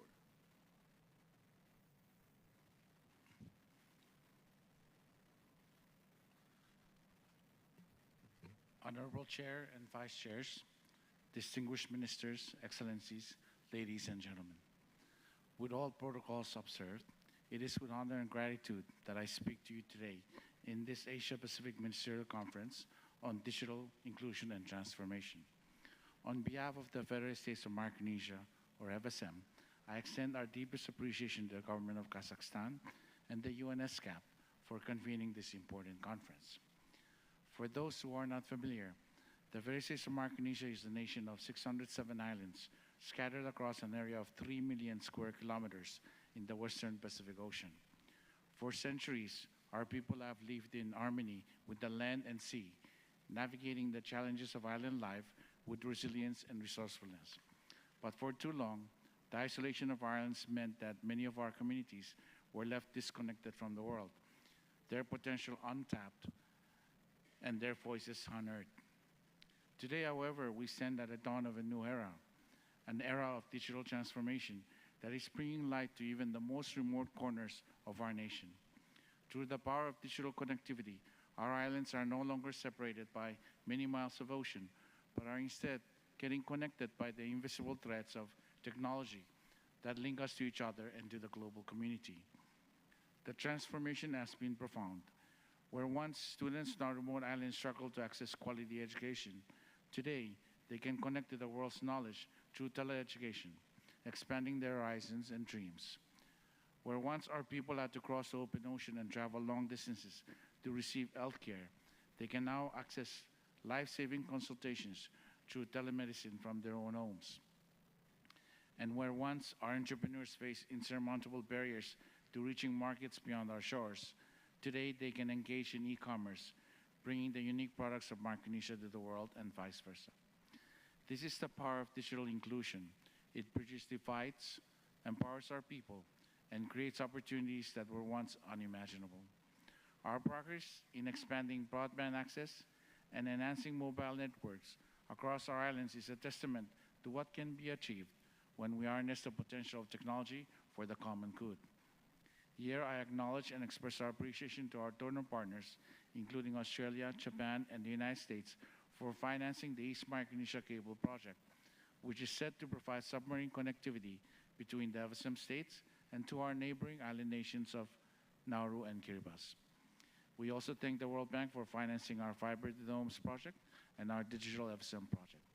We are also working with Google to connect their cable to Micronesia with financial support from Japan and the United States. We also thank the government of China for the technical trainings to support us in this telecommunications sector.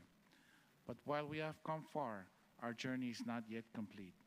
We recognize that digital technologies hold immense potential to accelerate our path towards achieving the Sustainable Development Goals, especially in the critical area of climate action. In Micronesia, we are using digital tools to strengthen our resilience against the growing threats of climate change. From advanced early warning systems that protect the lives in the face of natural disasters, to innovative data platforms that guide sustainable resource management, digital technology is becoming a cornerstone of our strategy to safeguard our future. Yet we also face significant challenges. Our resources are limited, and the need to enhance digital literacy across our islands is urgent. We must ensure that our digital transformation is inclusive, leaving no one behind. Sustainable financing for these initiatives remain a critical need, and here the support of our regional and international partners becomes indispensable. In this context, we wish to express our sincere appreciation to UNESCAP and our partners, such as the ITU, World Bank, and the Asia-Pacific Telecommunity, for their unwavering support in promoting regional digital cooperation among Pacific Island countries. I acknowledge with appreciation the UNESCAP's project on the Pacific Internet Exchange Point, which is expected to improve internet traffic management, foster regional connectivity, and enhance the digital experience of our people.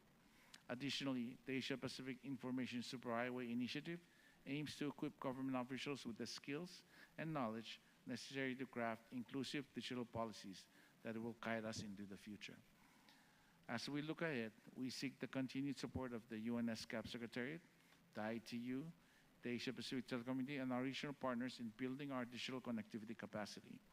We ask for your partnership in helping us navigate the complex landscape of digital technologies, ensuring that our journey toward digital transformation is one that aligns with our sustainable development goals and serves the needs of our citizens. Micronesia reaffirms its unwavering commitment to leveraging digital technologies as a force for sustainable development and climate action. We are filled with optimism as we look to the future, confident that through continued collaboration and cooperation within our region, we will build a more inclusive, resilient, and prosperous digital future for all. Thank you. Thank you, Micronesia, for your statement. The next speaker will be Russian Federation, followed by Azerbaijan, and followed by Tuvalu. Russian Federation, floor is yours. Благодарю, господин председатель. Уважаемые коллеги, сегодня наш регион стоит на пороге прорывной технологической эпохи, в которой разработка и внедрение цифровых технологий создает принципиально новые возможности для повышения динамики экономического развития всех государств. Цифровые инновации способны коренным образом изменить ситуацию с реализацией повестки 2030, обеспечив необходимое ускорение темпов ее реализации. Они также могут стать, при условии их ответственного применения, мощным инструментом, способствующим преодолению вызовов в экономической, социальной, природоохранной областях, стоящих перед всем регионом в контексте множественных кризисов современности. В России цифровая трансформация входит в число 5 ключевых национальных целей развития до 2030 года. Стремительными темпами осуществляется цифровизация госуправления и обеспечение доступа населения к широкому спектру услуг. В 2024 году число пользователей централизованной общегосударственной цифровой платформы госуслуги увеличилось почти в 2 раза и достигло 109 миллионов человек. Заложен прочный фундамент для формирования опережающего развития российской национальной ИКТ-индустрии, способной удовлетворить не только внутренние потребности нашего государства, бизнеса и конечных пользователей, но и предложить широкий спектр передовых информационных технологий другим странам, которые открыты к сотрудничеству.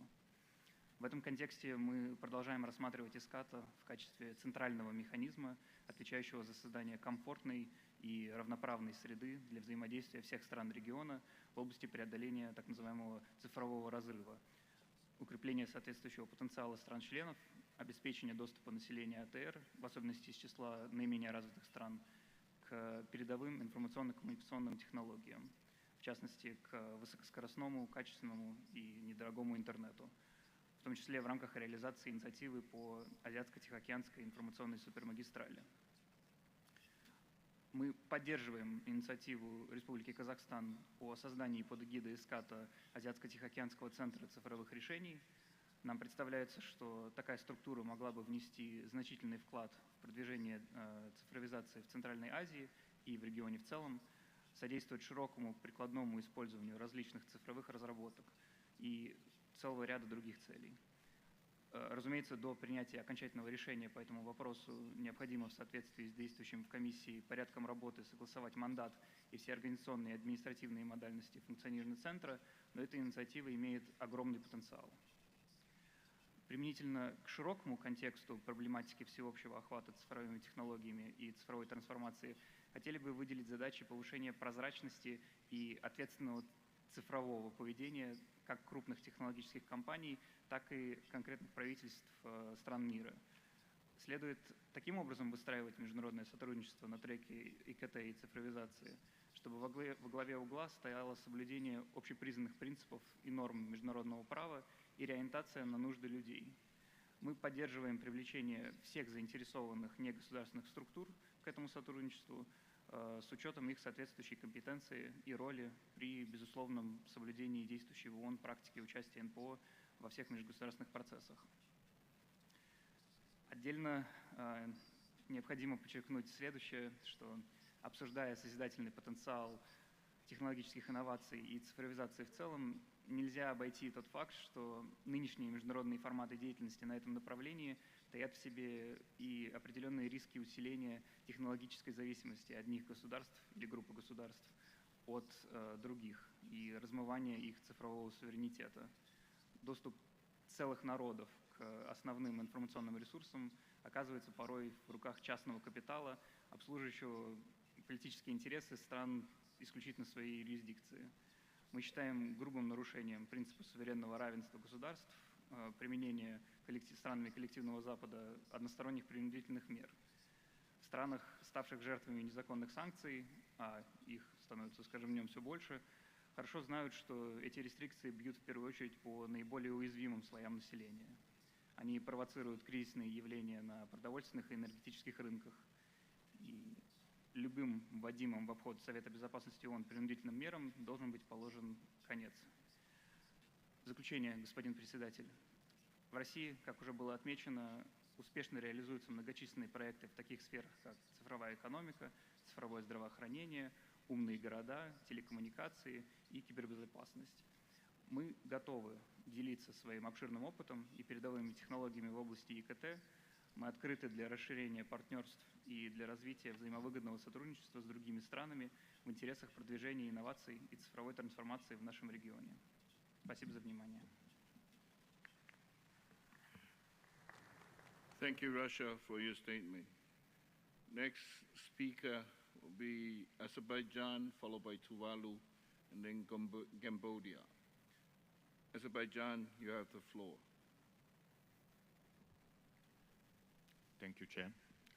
Dear distinguished guests, ladies and gentlemen, I would like to highlight that today's event coincides with the time of implementation of socio-economic development strategy for 2022-2026 of the Republic of Azerbaijan, approved by Mr. President in 2022. The strategy envisions the realization of 5 main national priorities currently and in forthcoming years, where economy-wise digital transformation is considered one of the priorities by the government of Azerbaijan. It can support economic diversification, efficiency and effectiveness of public service delivery, and inclusion for all. Digital transformation is strongly featured in development strategy across all pillars and priority areas.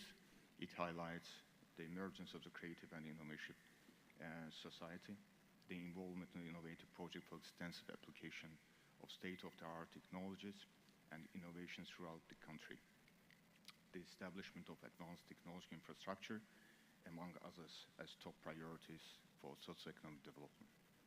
Moving forward towards the vision of digital Azerbaijan, the government is looking to increase and enhance efficiency of the government administration, improve the service delivery to citizens, as well as extend the digital transformation to businesses.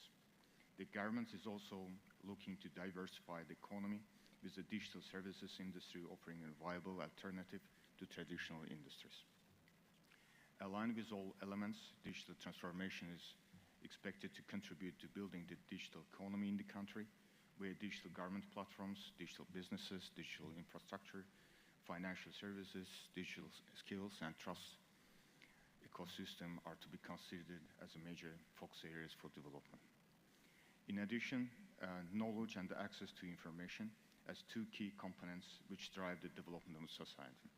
Since the beginning of 2021, the Minister has made effort to support broadband market development ensuring universal access to high-speed broadband connectivity. It aims to advance rural broadband infrastructure to provide universal access to broadband connectivity of minimum 100 megabits to all citizens, businesses, and institutional entities by the end of 2024. At the end, resilient infrastructure and affordable access to internet and other resources will strongly enhance equality within among communities. More investments are and will be allocated to fiber optic network expansion, which plans for connectivity of over 1 million households to fiber optic broadband infrastructure in the current year. Sustainable digital transformation requires tech professional and critical skills of mass. Considering the country's global talent competitiveness ranking, the government currently addresses the gaps in digital skills and literacy at a national level, collects information to identify the critical skill needed, with at the same time the degree of insufficiency of digital knowledge and skills among public and private sectors, households, and educational institutions. Based on the large-scale digital skills and literacy assessment project, is in partnership with ITU and National Statistics Committee of Azerbaijan, which was the largest national-level assessment project during 2023 and 24 years towards the digital upskilling. The Ministry is planning to increase digital skills of all stakeholder segments in Azerbaijan through different channels, different programs, trainings, and capacity building activities. Through the above-mentioned strategic actions, the Ministry, as a key actor in national digital transformation, strongly emphasizes the UN's Sustainable Development Goals, including the advancement of the digital innovation and infrastructure, reduction of inequalities in rural and urban areas in regard to connectivity and digital skills and literacies, enhancing sustainability of rural and urban communities in both digitalization and transportation fields. To conclude my speech, I would also like to emphasize the critical role of the building multilateral collaboration mechanisms and considering potential of other countries in addressing major development challenges in this world.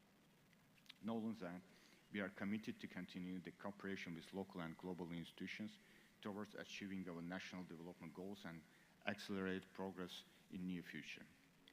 Taking this opportunity, on behalf of the Ministry of Digital Development and Transport of the Republic of Azerbaijan, I would like to extend an invitation to you for the upcoming UN Climate Conference COP29, which will be held in November in Baku city. The Ministry is organizing a significant event, the inaugural Digitalization Day. During the thematic day, a Ministerial Declaration of Digital Action Plan for a green world is expected to be adopted. This declaration will include high-level recognition of the opportunities and challenges that digital technologies present for climate change, monitoring, mitigation, and adoption, along with concrete commitments. Thank you for your attention. Thank you. Thank you, Azerbaijan, for your statement. Next will be Tuvalu, followed by Cambodia, and then Mongolia. Tuvalu, you have the floor. Thank you, Mr. Chairman.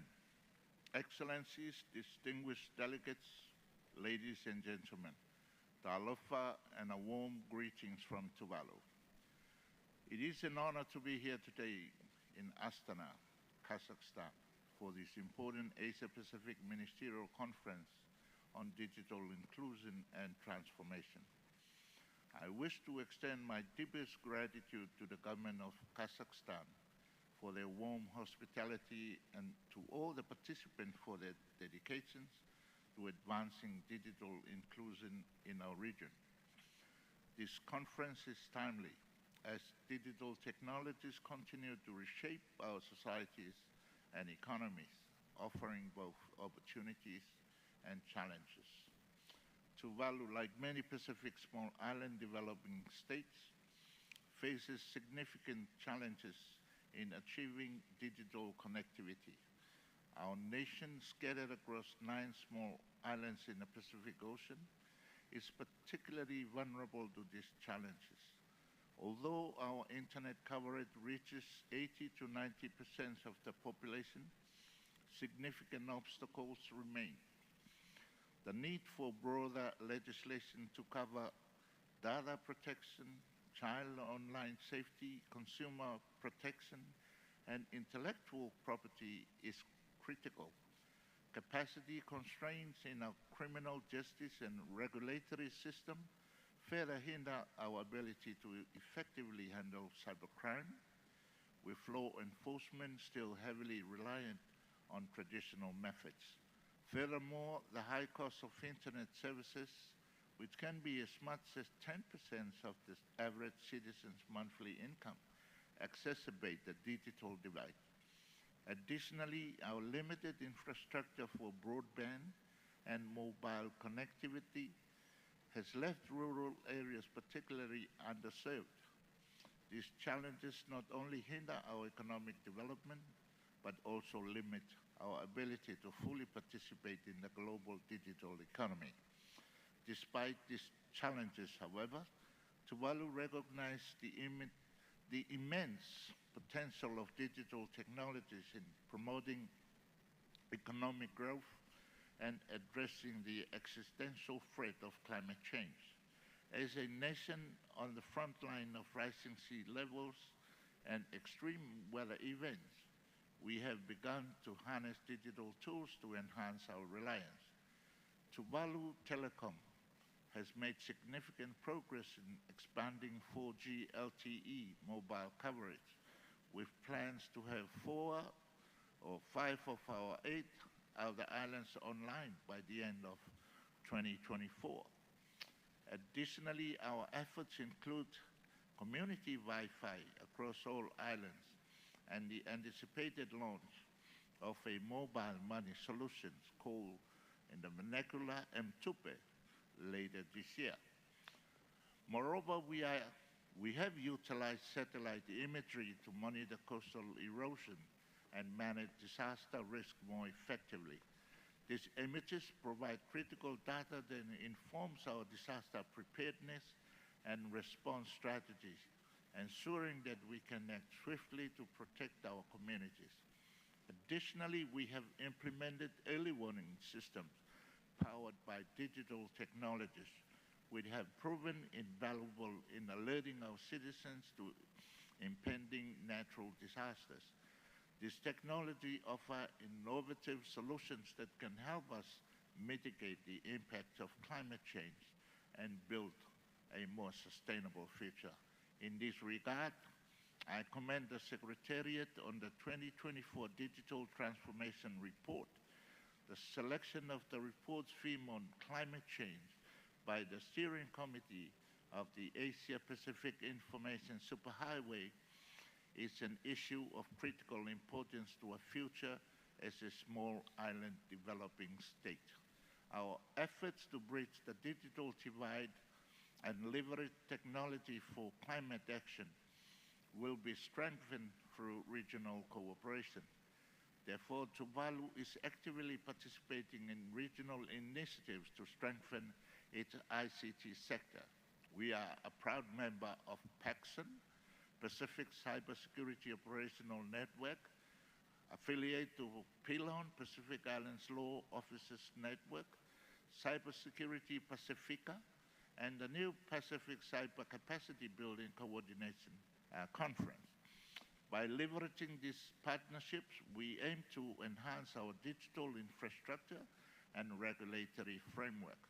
I would like to take this opportunity to recognize and thank the United Nations Economic and Social Commission for Asia and the Pacific, ESCAP, for its continued support in promoting digital connectivity in the Pacific region through the Asia-Pacific Information Superhighway Initiative. I request enhanced support, particularly in capacity building for ICT government officials on the opportunities that digital technology offer for climate actions. I also express our gratitude to the UNESCAP Secretariat for supporting projects such as the Pacific Internet Exchange Point, which will be instrumental in improving the quality of internet access and reducing costs across our islands. This initiative ensures that even the most remote communities can benefit from the digital revolution. Tuvalu will We'll be studying further the possibility of joining the Internet Exchange Point initiative, and towards this end, we would highly appreciate further technical support and policy awareness raising from the SCAP Secretariat. Moving forward, we must continue to strengthen our collaboration, not only within the Pacific, but across the Asia-Pacific region to achieve inclusive digital information that leaves no one behind. In closing, I reaffirm Tuvalu's commitment to advancing digital inclusion and utilizing technology as a force for good. We remain steadfast in our resolve to overcome the challenges that we face and to harness the opportunities that digital transformation presents. I am confident that through our collective efforts, we can create a more connected, resilient, and sustainable future for all. Thank you, Mr. Chair. Thank you, Tuvalu, for your statement. Next speaker will be Cambodia, followed by Mongolia, and then Fiji. Cambodia, you have the floor. Good morning again. Her Excellency Arminda Selshas Ali Jabana, Under Secretary General of the United Nations and Executive Secretary of the Economic and Social Commission for Asia and the Pacific.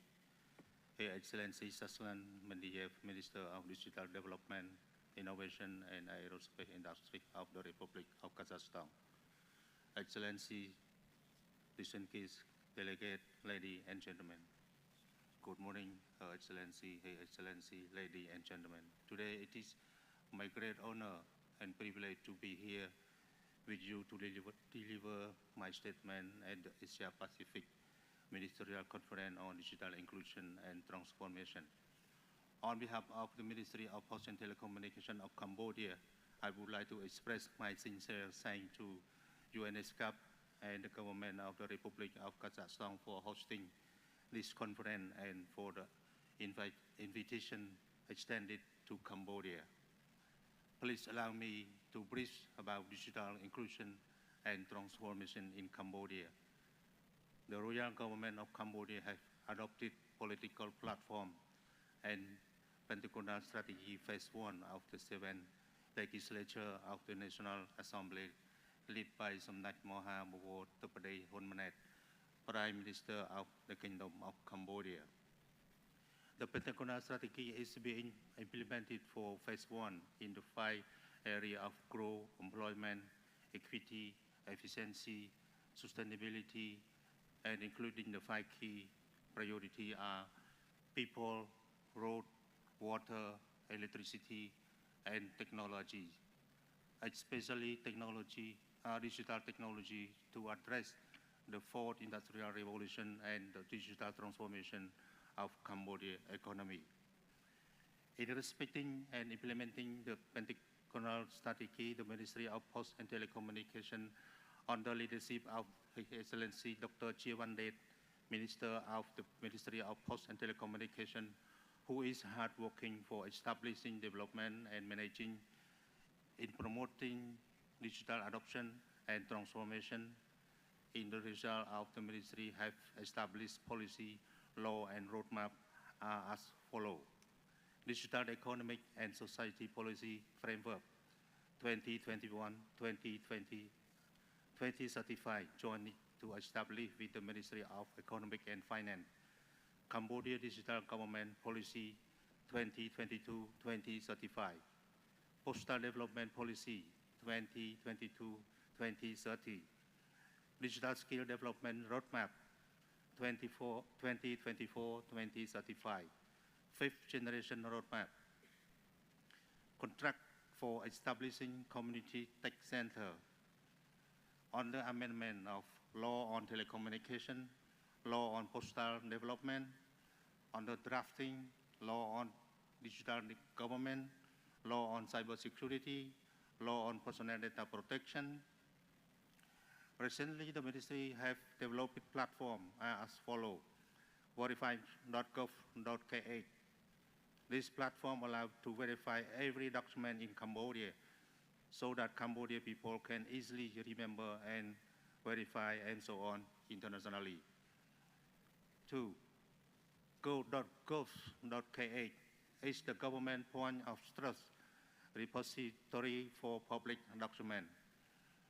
3. Form.gov.kh is the instant customizable form for zero code or codes to safely collect, classify, and sensitive data. 4. Normsa.gov.kh. Normsa serves as a comprehensive mass messaging tool designed for the Cambodian government. This tool facilitates seamless message management and tracking, eliminating the need for users to take calls between Outlook and short message service portal. 5. QO.ghost.kh, developed for streamlined information sharing. It provides a swift, cost-effective, and reliable alternative to traditional methods like printing on name card, avoiding mutual effort and ensuring efficiency. 6. Sarika platform is a formal Telegram bot for Khmer language support. Sarika deeply convert text to speech, transcribe speech to text, and read document aloud. 7. Call app. Call app has many functions, including chat and call and video call using international standard data and call. Her Excellency, ladies and gentlemen, today in Cambodia have population 17 million people and having 4 mobile phone companies with 21.3 million subscribers, SIM inactive. 5 fixed phone operators with 35,000 subscribers. Mobile internet subscription are nearly 20 million. Fixed internet subscription 700,000. Facebook account, we have 14 million subscription. Last but not least, may I wish the conference fruitful and successful. Thank you for your kind attention. Thank you, Cambodia. Next speaker will be Mongolia, followed by Fiji, and then lastly, Iran. Mongolia, you have the floor. Thank you, Chair. Honorable Ministers, Excellencies, I would like to express my sincere gratitude to the United Nations Economic and Social Commission for Asia and Pacific, as well as the government of the Republic of Kazakhstan, for organizing this conference, creating a platform for us to discuss a very crucial topic of digitalization and innovations for SDG fulfillment. We live in a digital age which has become an integral part of our daily lives, where digital technologies and artificial intelligence are closely linked to our work and productivity. Governments around the world are using digital technology to bridge the gap between the physical and digital worlds and keep up with the innovative trends that create new opportunities for development. It has been 9 years since UN member states made a commitment to leave no one behind within the Sustainable Development Goals 2030. Since that time, Mongolia has been working to align its national policies to SDG goals and adopted its long-term development policy, Vision 2050, in 2020. My country has been striving to become a digital nation with digital inclusive society, where human rights are assured and with a better quality of life. In pursuit of this goal, we have placed particular emphasis on intensifying e-development, establishing the necessary urban infrastructure, enhancing internet accessibility, and creating a favorable legal environment for advancing digital transition. Today in Mongolia, more than 4 million people use smartphones and 4.2 million are connected to the internet. In terms of infrastructure, a total of 21 provinces and 325 villages have been connected to the fiber optic cables. Also, Starlink services was launched officially in Mongolia in the last March, which was enabling high-speed internet in more than 70% of the territory. The development of the e-Mongolia digital platform for public services stands as a tangible outcome of the digital transition, providing support to the entrepreneurs and citizens. Today, over 80% of the country's adult population is getting public services through this public platform, online platform. Excellencies, digital transformation is a vital part of our lives, and the government of Mongolia prioritized the intensification of digital transformation in the healthcare sector in 2024, enabling 346 hospitals to exchange information with each other, and 7 healthcare services has been transferred to electronic format. Another achievement of the government of Mongolia is the very first integrated transparency platform named GLASS to build smart, digital, and open governance without bureaucracy and free of corruption. The platform enabled information on capital expenditure, performance, and funded projects, special funds of the government. Digital literacy serves as a gateway to digital inclusive society. In Mongolia, more than 30% of the population consists of young people aged 15 to 34, and international researchers acknowledge that our youth receive a relatively good education that aligns with international standards. The NICEF research indicates that the education and knowledge of our country's youth in digital development and technology have significantly improved, with more than half of them processing digital information technology knowledge. We are proud that the Mongolian government efforts, the achievements towards building a digital society have been appraised globally. We have moved up to 18 positions on the UN e-Government Development Index, received honorable mention from the Open Government Partnership, and finally a prestigious Global Government Excellence Award from the World E-Government Summit. Distinguished delegates, using this privilege, I would like to inform that the Parliament of Mongolia approved in June 2024 the very first law on the IT industry promotion to improve the international competitiveness of the national IT industry, to increase the benefits of the IT industry to the economy, as well as to increase the number of new jobs in the labor market and to develop innovation in broad. Taking this opportunity, I would like to express our readiness to cooperate with all of you towards creating an environment where technology advances and innovation are used in a best proper way to fulfill SDG goals and leave no one behind. Thank you. Thank you, Mongolia. Next speaker will be Fiji, followed by Iran. Fiji, you have the floor. Malo, Chair. Excellencies, invited guests, ladies and gentlemen, Bulabinak and greetings to you all. On behalf of my government, it is my great honor to contribute to this esteemed gathering of the Asia-Pacific Ministerial Conference on Digital Inclusion and Transformation. I extend my deepest gratitude to the government of Kazakhstan for hosting this important event and to ASCAP for its continued leadership in fostering digital development across our region. The progress we discuss here today will shape the future of our nations and our collective ability to achieve our sustainable development goals as we draw closer to 2030.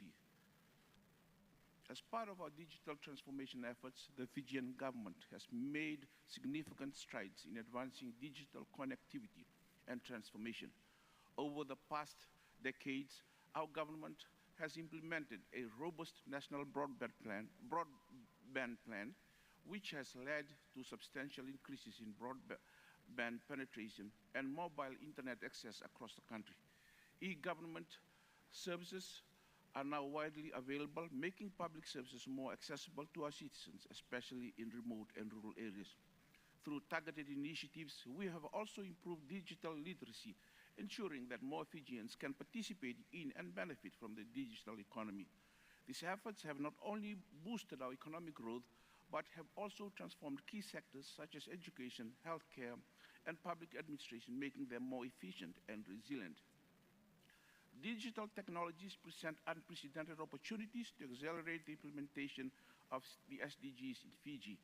We have integrated digital tools across various sectors to enhance agricultural productivity, improve healthcare delivery, streamlining the process for starting a business and obtaining construction permits, and expanding educational opportunities not only for Fiji, but across the Pacific. For instance, our use of digital platforms in disaster management has strengthened our climate resilience, a critical priority for our island nations in the Pacific. Partnerships with the private sector, civil society, and international organizations have been pivotal in these efforts. Moving forward, our strategic priorities include expanding digital infrastructure, fostering innovation, and ensuring that the benefits of digital inclusion reach every Fijian, with a particular focus on women, youth, and rural communities. We are also in the final stages of developing a national digital strategy for Fiji. This strategy will lay out a coordinated approach to scale inclusive digital technology to drive economic growth and sustainable development. Furthermore, we are strengthening our cybersecurity efforts to ensure a safety and secure digital ecosystem for our people and businesses. As part of this commitment, we are in the process of developing a comprehensive national cybersecurity strategy to strengthen our security posture, boost resilience, and improve our ability to respond to evolving cyber threats. Our efforts to enhance connectivity across the countries is continuing. Starlink is now operational in Fiji, significantly improving internet access in previously undeserved regions, and is unlocking new opportunities in education, healthcare, businesses, and personal communications. In the Pacific, for the vulnerable Pacific seas like Fiji, our Pacific Forum leaders have endorsed the 2050 strategy for the Blue Pacific continent. And on the thematic area of technology and connectivity, our Pacific leaders have pledged their commitments for all Pacific peoples to have access to affordable, accessible, reliable, resilient, safe, secure, inclusive, and interoperable ICT services, including e-services and the digital economy. However, the lack of progress in the Pacific to utilize digital innovations and transformation for sustainable development has had different impacts on both economic and social progress in the sub-region, and constrain our efforts and actions to address climate change and strengthen resilience through disasters. In this regard, digitalization initiatives and other efforts are critical to addressing these compounding challenges. To this end, Fiji and our Pacific small and developing states also faces our unique set of challenges in scaling up our digital innovations, not least of which is access to affordable, reliable internet connectivity. It will be a remiss on my part, Chair, to express our sincere gratitude to UNESCAP for its invaluable support in supporting Fiji and Samoa with the support of New Zealand to establishing the Pacific Internet Exchange Point. This initiative is expected to significantly improve internet quality and reduce costs, benefiting the entire Pacific region. We request the continued support of the ESCAP Secretariat to ensure the sustainability on funding and the expansion of this critical project. Further collaboration in digital transformation will be crucial as we navigate the challenges and opportunities ahead to ensure that no one is left behind. Finally, Chair, for Fiji and our small island nations in the Pacific sub-region, digital inclusion and transformation is to be environmentally sustainable. And we therefore duly acknowledge that regional cooperation is relevant, sharing of learnings and experiences are fundamental, as climate-induced and other natural disasters are not bound by national borders. And thank you very much. Thank you, Fiji, for your statement. And finally, last speaker for today, the Islamic Republic of Iran. You have the floor. Thank you. Honorable Chair, Excellencies, ladies and gentlemen, I would like to begin by expressing my deep gratitude to the government of Kazakhstan for hosting this event and providing us with this invaluable platform to discuss our shared digital future. As we gather here today to discuss the policies needed to build an inclusive and sustainable digital future, we believe there are three crucial perspectives that must guide our efforts. First, we need a multilateral approach that ensures the engagement of all states within ESCAP to effectively address the monopolies held by digital entities, including cross-border platforms, global search engines, and the current management of assigned names and numbers. This approach should be both inclusive and respectful of national policies and priorities. We must recognize that while global cooperation is essential, each country has unique needs and strategies for digital transformation. Second, we should focus on cooperation to address the digital divide that exists between nations. ESCAP, with its diverse membership, is an ideal platform for tackling this challenge. We need to avoid policies that exacerbate the digital divide, such as unilateral coercive measures and export control mechanisms that limit nations' access to advanced technologies. In this context, tech decoupling should be viewed as a significant obstacle to digital inclusion and must be avoided. Instead, we should foster policies that promote equitable access to technology and support the digital advancement of all member states. Third, creating an inclusive digital future requires a transparent and secure cyberspace. To achieve this, international cooperation should aim at combating cybercrimes and preventing the weaponization of cyberspace. A safe, secure, and stable digital environment is essential for fostering trust and collaboration across borders. By working together to develop common standards and practices, we can build a cyberspace that supports sustainable development and protects the rights of all users. These perspectives can be applied across all fields and aspects of cyberspace, including the rapidly evolving domain of artificial intelligence. Data monopolies, particularly in AI, have the potential to widen the digital divide significantly. To counter this, we must be guided by a shared understanding of international rules and national regulations. This shared understanding requires respect for the specific approaches and priorities of individual states.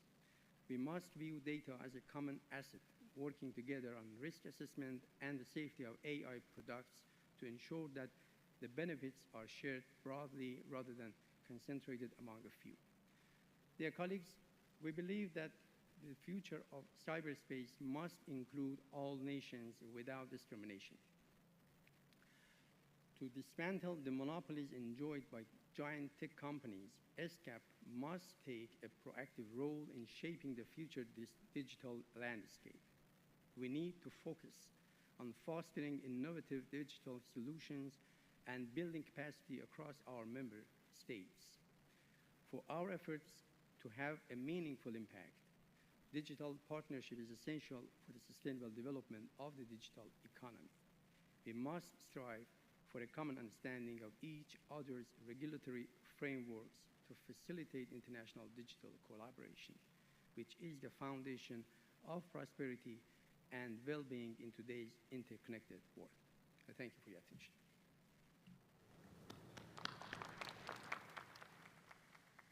Thank you, the Islamic Republic of Iran, for your statement. Excellencies, distinguished delegates, this brings us to the end of the proceedings for Agenda Item 2.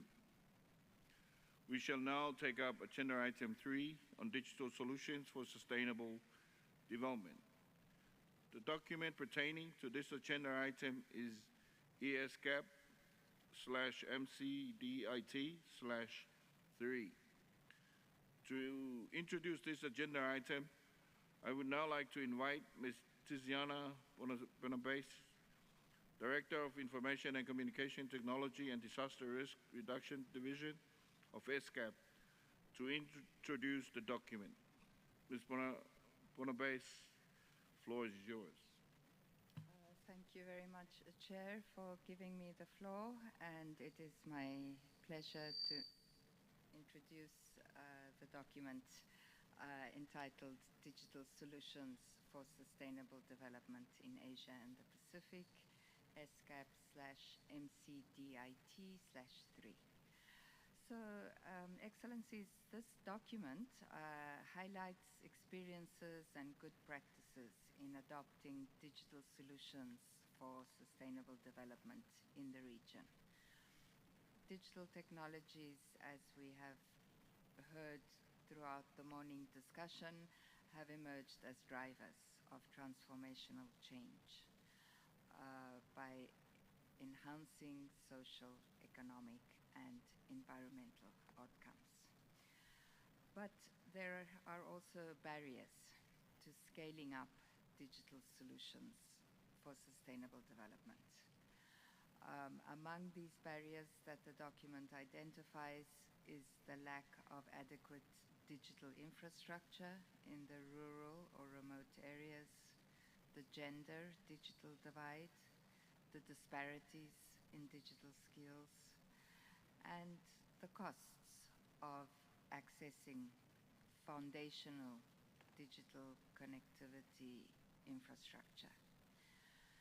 So while recognizing the barriers, the document also highlights the notable progress that Asia-Pacific countries are making in leveraging and utilizing digital solutions. And there are a series of policy recommendations that are made in the document to further promote the use and scaling up of digital solutions. Excuse me. In ESCAP Resolution 80/1, the Commission noted with appreciation the initiative of the government of Kazakhstan on establishing a digital solution center for sustainable development to provide practical digital solutions in Central Asia and beyond. And so this document before you elaborates on the recommendation to establish an ad hoc working group for members and associate members of the Commission to further study the issue and to give further consideration to the establishment of a digital solutions center for sustainable development. So ministers in the conference are invited to share experiences and practices related to digital innovation and solutions, and to provide further guidance and views on the Digital Solutions Center for Sustainable Development that has been proposed for establishment by the government of Kazakhstan. Thank you. Thank you, Ms. Barnabas. Excellencies, distinguished delegates, the morning session has concluded. The meeting will break for lunch, and we will continue in the afternoon session with agenda item 3 at 14 hours. I would like to invite the Secretariat to make some announcements before the break. Thank you, Chair, and I'd like to just inform Excellencies, distinguished delegates, that during the lunch break from 12 to 1400, we have a number of side events which will be running in parallel to each other. The side events will take place from 12 to 1:15 p.m. and they are hosted by different member states working in partnership with UN entities as well as other multi-stakeholder entities on key topics linked to the theme of digital inclusion and transformation. So the Secretariat has the pleasure of announcing the following side events during the lunch break. The first is organized by the ESCAP Secretariat and the Internet Society, and it's titled digital for infrastructure, connectivity, productivity, and growth. And it will be in Almaty room number 2. The second one is also organized by the ESCAP Secretariat and various multi-stakeholder partners. And this event is on emerging technology for tackling air pollution and climate change. And it will be held at the Turkestan room. And then the ESCAP Secretariat and the E-Worldwide Group are co-hosting an event called Empowering Women Entrepreneurship with Digital Skills. And this event will be at the Almaty room number 1. And finally, UNDP Kazakhstan, together with the government of Kazakhstan, are co-hosting an event on GovTech for Good, solutions to leave no one behind.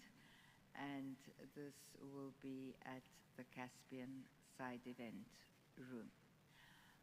Once the side events finish at 1:15, I understand there are various lunch options, snack options. So between 1:15 and 2 p.m., you will also have time to have your lunch.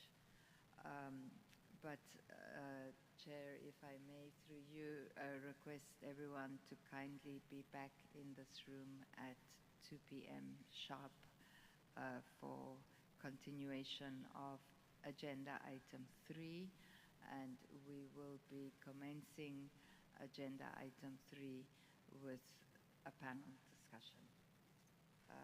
So that's it from my side, Chair. Thank you very much, UNESCAP Secretariat. On this note, I adjourn this meeting. Let's give a big round of applause for this morning's sessions. We have concluded. We will resume proceedings in the Astana Hall at 14 hours. I would seek your kind cooperation to make sure that we keep to this time schedule. Thank you.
The faster it moves, it's like the